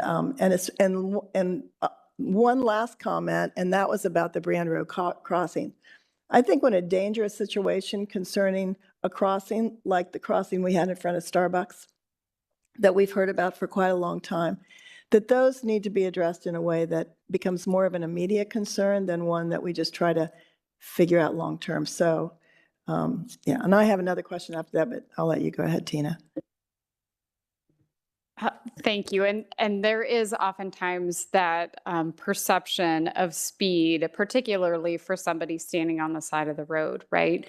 So as a driver, you're feeling very protected, very secure, thinking about where you need to be in the next 5 minutes, and maybe not paying as close attention to your speed. As a pedestrian, you feel there is a real risk, right? When a vehicle comes past you. 25 miles per hour feels much different to a pedestrian standing on the side of the road than it does to the driver inside the vehicle. And I know I've heard police say, I'll let Chief chime in here too, that those metrics are averages and this 85th percentile speed. It doesn't mean every single individual driver, right?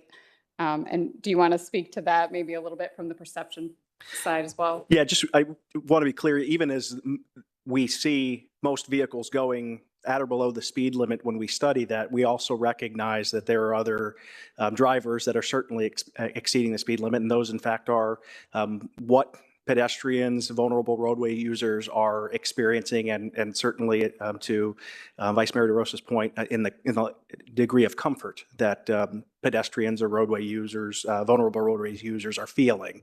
And so that is certainly our awareness as well from an enforcement perspective, and why we commit to officers being in those locations, and even at times where we may not write a citation, making stops for speeds that, again, to a pedestrian, a vulnerable roadway user, does impact their sense of safety in those areas as well as we address. So that's a very good point as well. And the frequency of complaints, that's something that we're going to track on that dashboard and start to see where those frequencies lie and be able to address that. So I think that's something that staff definitely has in mind as well. And the crossings, pedestrian crossings, of course, are something of effort and focus for staff. The one that you mentioned in particular at Starbucks, there's a construction project going on right now at Franklin Street that adds the traffic signal and the full pedestrian walk, don't walk system. And when that is in place, that warning system at Starbucks will be removed. One other question that I didn't see in here, and I know that we are looking at a variety of speed management methods. Something like a pedestrian crossing, and I didn't see it suggested here, where the pavement actually lights up.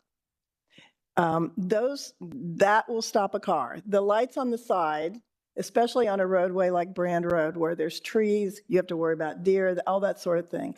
But something that actually changes the color of the roadway so that it is obvious that something is happening in the middle of the roadway and one must slow down.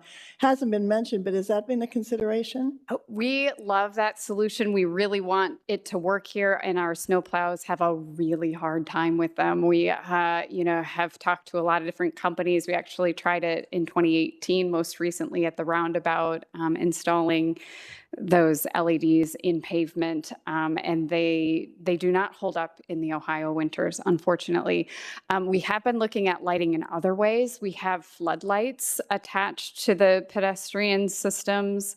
Those smaller push button warning systems, the newer ones have a floodlight that only comes on when that system is activated. So it would shine down onto the pavement without having that maintenance issue of inside the pavement. So we are looking at those solutions, and I think lighting is a really important piece of the puzzle. Thanks. Kathy? So I'll just piggyback. I think this is why we have to have multiple tests. Is it a raise? Is it different color bricks? If we're going to want to see change in a reasonable period of time, we're going to have to test multiple different things. And so I go back to, please, a much heftier rollout of the particular project, so that a year from now, we really could say we have seen some differences. And I ride my bike in that intersection all of the time. I have come to try to avoid it because I can't cross that street either. So I know we need to have some of these particular areas where, and that's between two schools, as we know, right? So I think we need to have some of these real innovative things figured out, and/or a light, for heaven's sakes, or something, because so again, my encouragement is there seems to be a lot of good ideas. I thank the consultant. Let's just test a bunch more of them, so we're not here a year from now in the same place. Thank you. Last thing I'll just mention is I'm really happy to hear about the webpage data. I think that will help. And one of the things that I think we're going to be looking at with data is I'm very interested to see, and I'm sure many of us are, is whether or not citations, the increase in citations as you get your staff up to speed, whether or not that's making a difference in an area that you're actually concentrating on. So let's just say Terra Hill. Let's just say you have the ability to be, you could say 10 miles an hour, you normally would just give a warning. But if that's an area that we get frequent problems and it's commonly an issue, then if citations came at a lower than a 15 mile per hour speed and you saw that it made a difference and the speed was slowing down, we would learn something. So I think the data is so important for us to be able to help all of us to get the speed under control. So any other comments or any other questions? All right. Thank you very much for your presentation. If I may, I just have a couple Certainly, questions Megan. just so that we can get some direction as to next steps here. I just want to talk about, the premise or the foundation of the program as proposed and that has been discussed is based on data, and it's largely based on the results of those speed studies.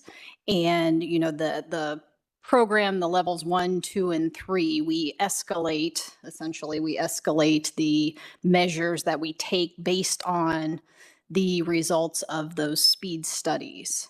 So we will take some measures, perform a speed study, determine whether those measures are effective, and determine whether there is a speeding issue. If there is a speeding issue, then we will escalate to the next level. If there isn't, then that concludes, that portion of the program. So, that is the basic premise, is all based on the data that we obtain from those speed studies. And I'm curious if what I'm hearing is, are we wanting to test some of these measures regardless of what those speed study results are telling us? We are. To me, the vision says we want to have people feel safe and comfortable. And if they don't, based on repeated situations, we haven't hit the vision of what the program is.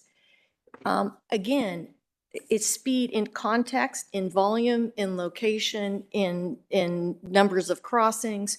So I think those three categories are just, I think that's insufficient. I think it's a good thing, but I don't think that's sufficient to answer the question at hand. If we're not getting the solutions that we want, then keep doing what we're continuing to do now doesn't make sense to me. To elaborate on that, I think if the results show it's consistently 7 or 8 miles an hour over the speed limit, and that's on Riverside Drive, outside of Bridge Street, it's probably not going to make a difference, right? Like we wouldn't say that's excessive speeding.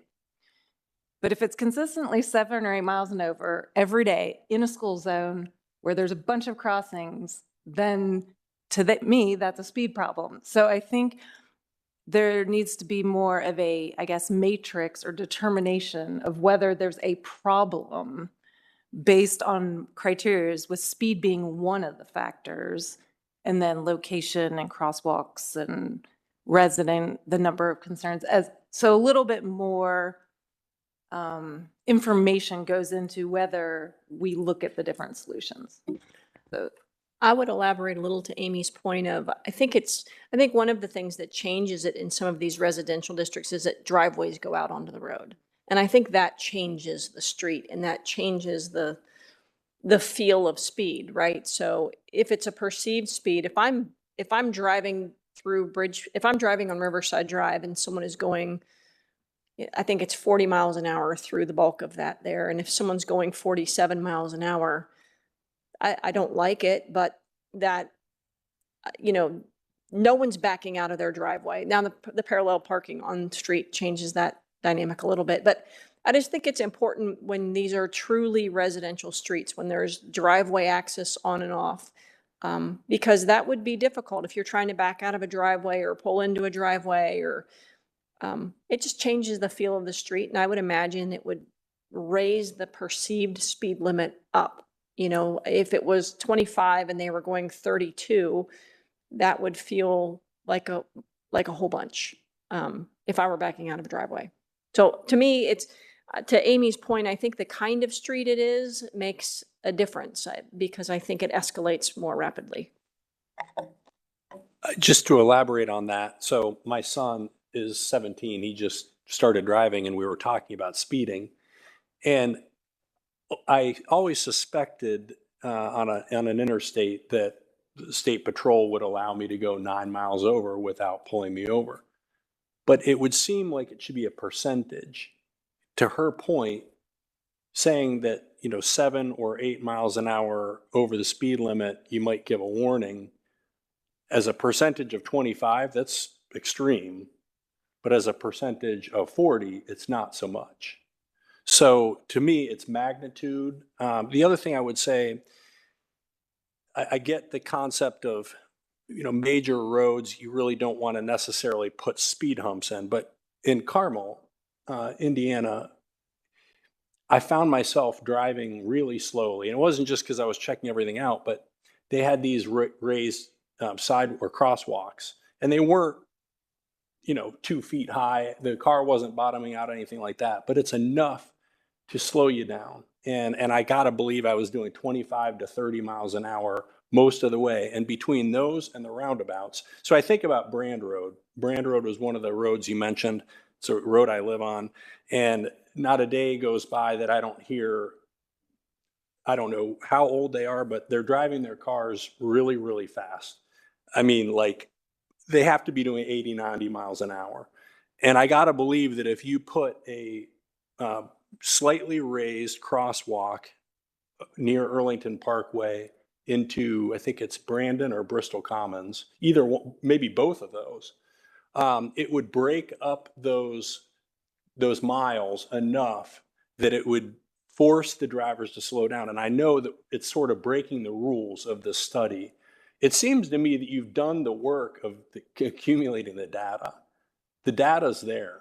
It's just a question of what rules we want to apply to the data. And I'm willing to think kind of outside the box and do some things that are a little bit more extreme, because no one's never going to feel less safe because traffic is moving slower, if that makes sense. Megan, are we answering your questions? Excuse me. I think Jeannie would like to chime in and say a few things. All right. Jeannie? Yes. Can everybody hear me okay? I'm not like that voice from God, like booming through chambers tonight. A little. Yeah, we can hear you, but you're not very loud. I don't know if you can turn up your volume. Let me try. Let's see here. Does that help at all? No? I think if you just speak up a bit, it'll be fine. Okay. Okay. Thank you. Good evening, members of council. Thank you for all of this very thoughtful feedback. It is very helpful to us as we progress through this development of this program. I do think that several of the items that you have brought up are able to be accommodated within the existing program, maybe with a few slight tweaks to the program. We do have, in terms of the speed humps and talking about the different categories, we do have the ability to use those as a tool. We do have a few example locations where we could take a look at the speed humps that we have in place, and look to see if there are modifications to those speed humps or a different spacing of those speed humps that might make a difference. In terms of the categories and the arterial collector local levels, and the percentage of speed over, or the percentage of the 85th percentile speed, excuse me, over the speed limit. I do think that that is an interesting point. And that might be just a simple modification to the program, where in our category 1, 2, and 3, maybe there are slightly different thresholds that are established for the various types of roadways that we have. But again, it would not be very radically different than what we are showing in the program right now. It would all fit within the same context of the program as we have presented it to date.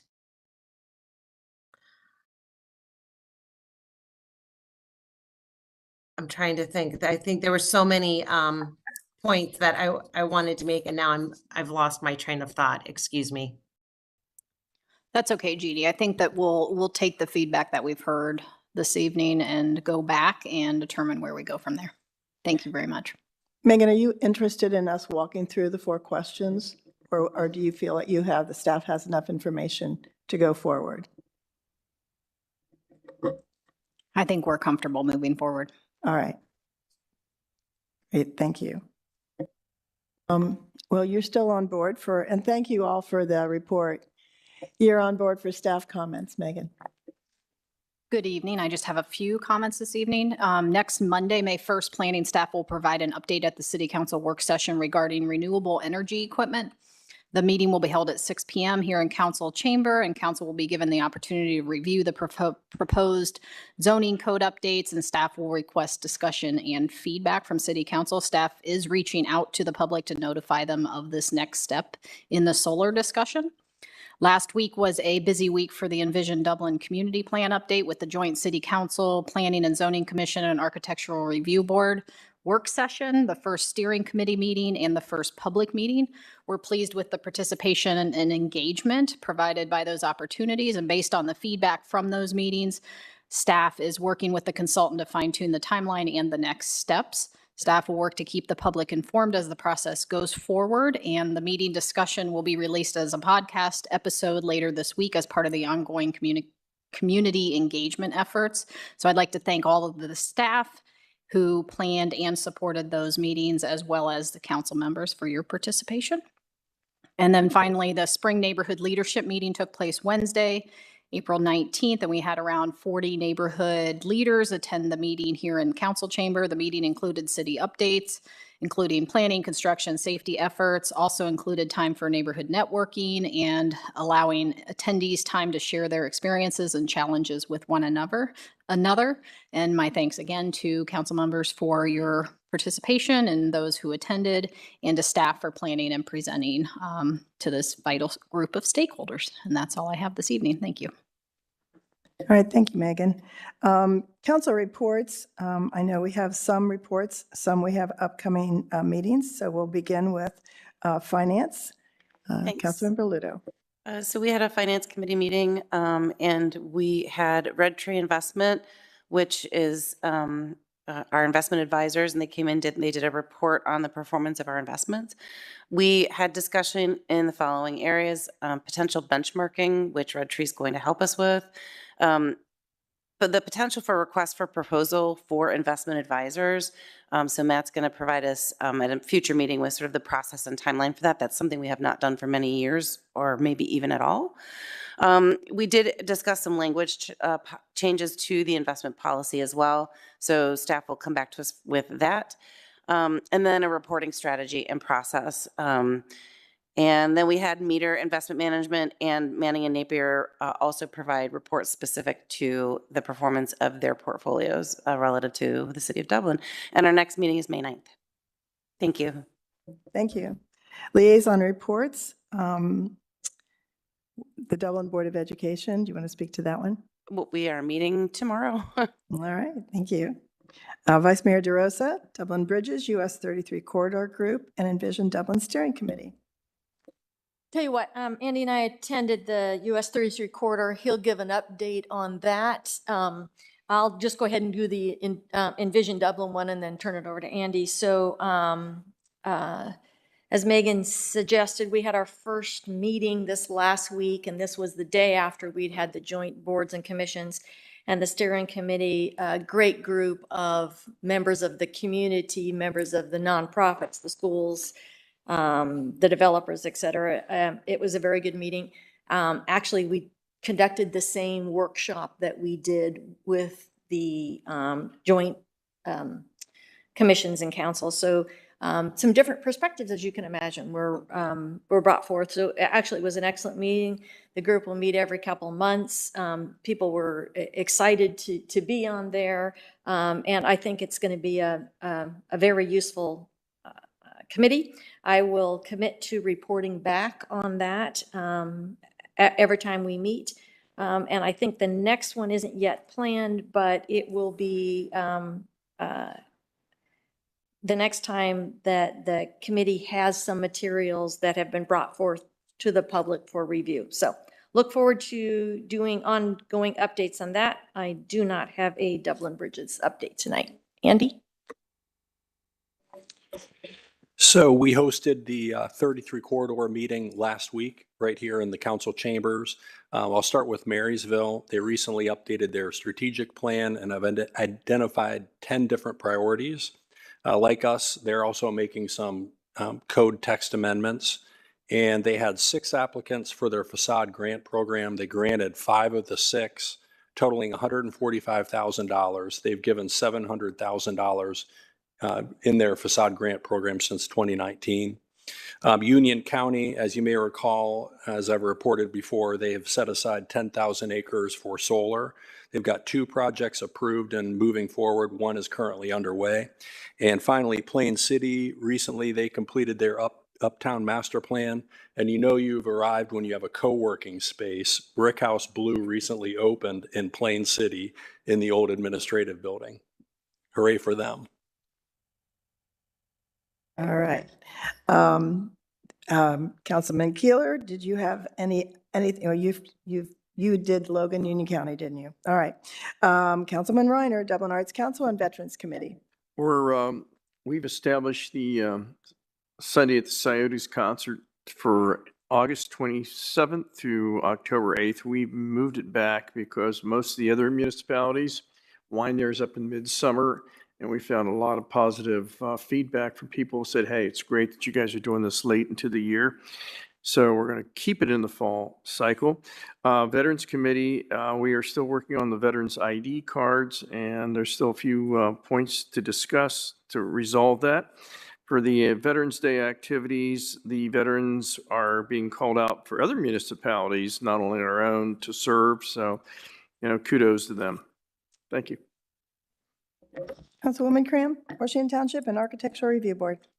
So I attended the April 11th Washington Township meeting, and they are usually short meetings. That was a particular short meeting, not a whole lot on the agenda. They did assign Trustee Rozansky to the steering committee for the community plan, and otherwise it was a quick, quiet meeting. They still haven't filled their public relations position that Melanie left. They're still, they're actually going to repost for that. And Architecture Review Board, we had a pre-agenda meeting today. They actually have pretty full agendas coming up here, but no major concerns or issues from them. All right, Councilmember Grooms. For MORPC, it's funny that the Money Mondays that they're running next Monday, one of the topics is going to be about safe streets. So there may be some grant money available to do some of this research, perhaps. And then upcoming on the 11th, we'll have Dr. Hugh Sherman is going to be our lunch speaker.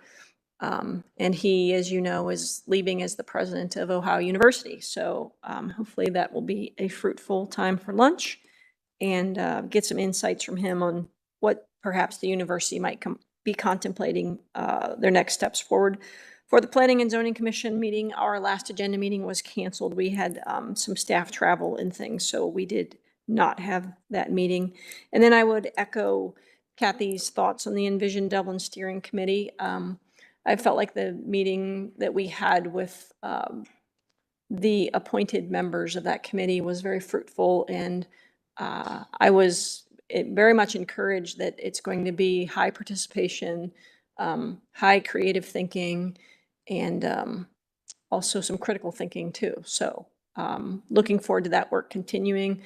our consultant seemed to indicate that it would be roughly a monthly or every other month kind of cadence. So I believe that they were assembling the dates that would be circulated, so we'll have a better idea in the near term.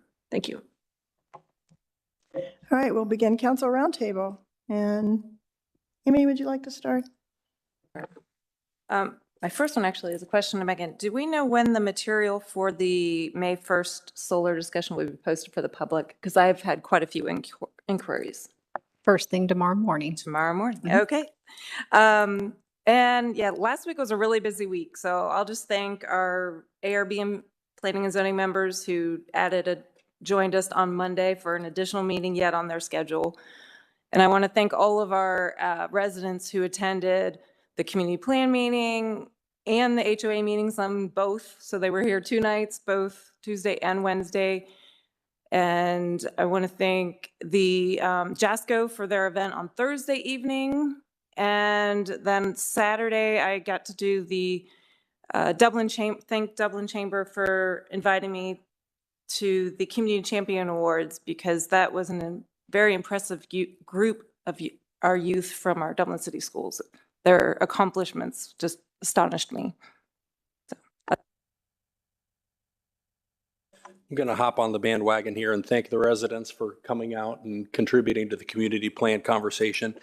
Dublin is great because of our residents, and according to Business First, we have the most educated residents in Central Ohio. Over 30% of our residents have multiple degrees. So hooray for our residents, right, John? Congratulations to our residents for being most educated, and congratulations to Quantum Health for being voted Central Ohio's coolest office. So you should check that out. I don't know if I got an invite to their ribbon cutting. Must have missed that email. Yeah, ditto to what Amy and Andy said. It was impressive that we had that kind of interaction from our different citizens.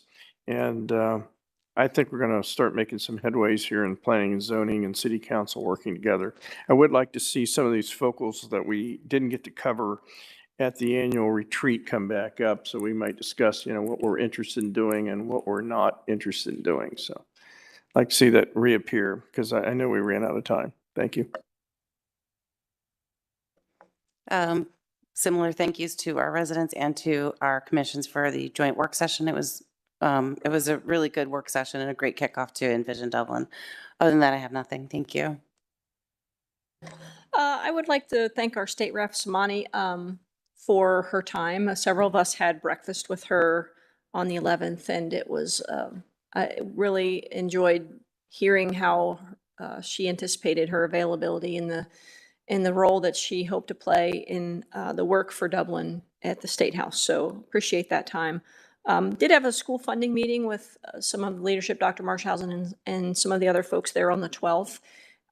So looking forward to that conversation continuing of the dialogue of what the future of school funding is going to be in light of the impacts from development that are outside the borders of the city of Dublin. Do want to thank you all for your time on the 13th and 14th of the retreat and some of the fruitful conversations that were there, and particularly like to thank staff for enduring the time that we have to dream big and think new thoughts. So appreciate that. We'd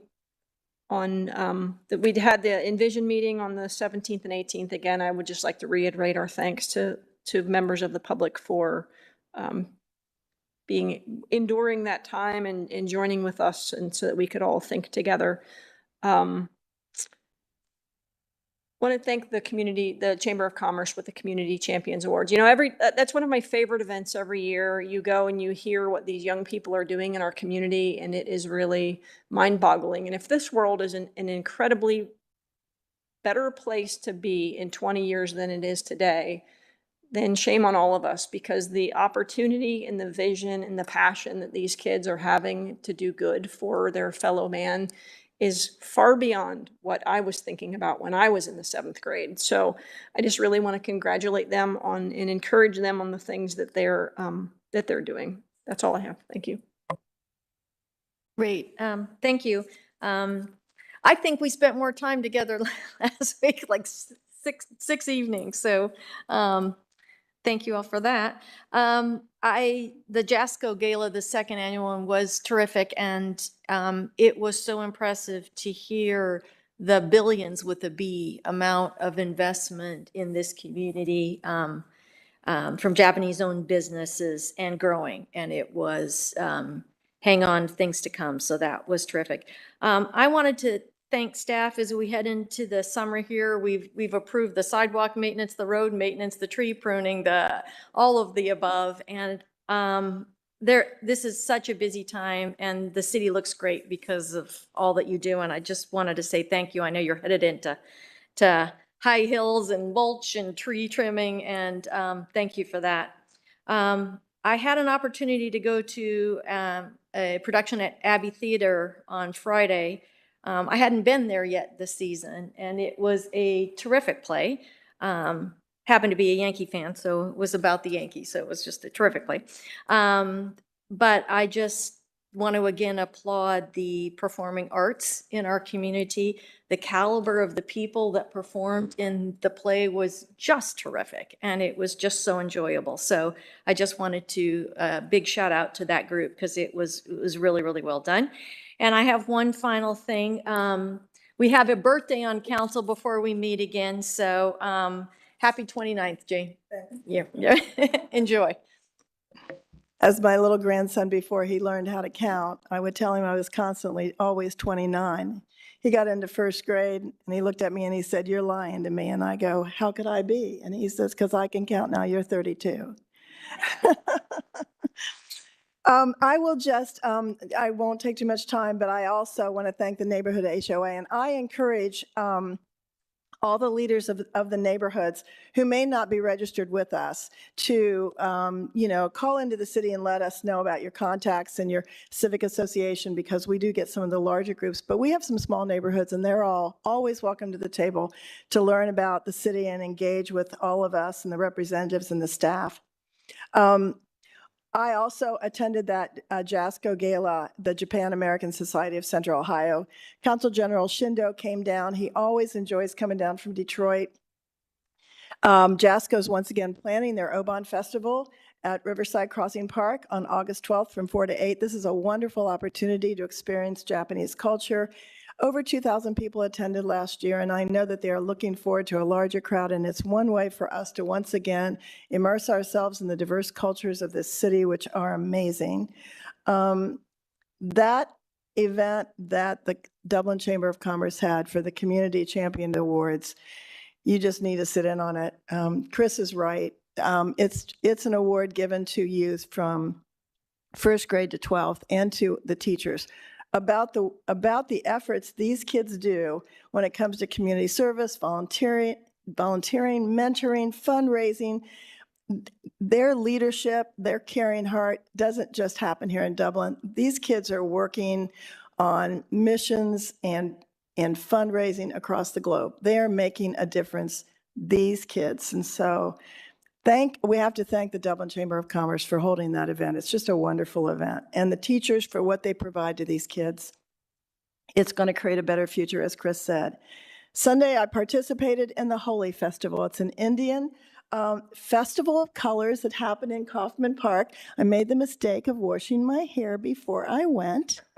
And I came home all different colors. I had an orange face and purple hair and yellow, and I was covered with this powdered color that they throw in the air. I'm going to give Lindsay some pictures and a couple little videos.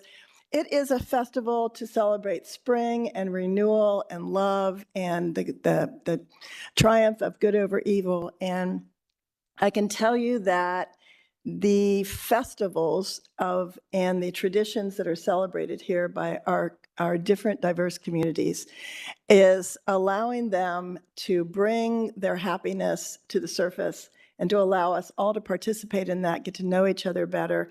And that kind comment that Ramesh has sent in, it was delightful. It was just fun. And on the council calendars, there's lots of these events. Everyone is invited. Everyone is encouraged to go. They love seeing the representatives there, so any opportunity you can. And one last suggestion that I'd like to make about Envision Dublin. If we could have cards, and maybe we already have them, that when we go to these events, we can pass them out. I tell people all about it. I tell them to go to the website, but even if it was a business card that they can stick in their pocket, and I encourage people to take the surveys, to come to the meetings, but if it has meeting dates, the QR code, anything like that, that we can pass out. And then I think sandwich boards, I know they're old-fashioned, but at prime locations around the city when something's coming up, because these folks really want to participate in the community plan, but everybody's got such a busy life and we don't check the website when we should, or pay attention to an email that comes by. So those are the things that I'd like to suggest. And I think, unless there's anything else, we'll call this meeting to adjournment. Thank you, everybody. Have a good evening.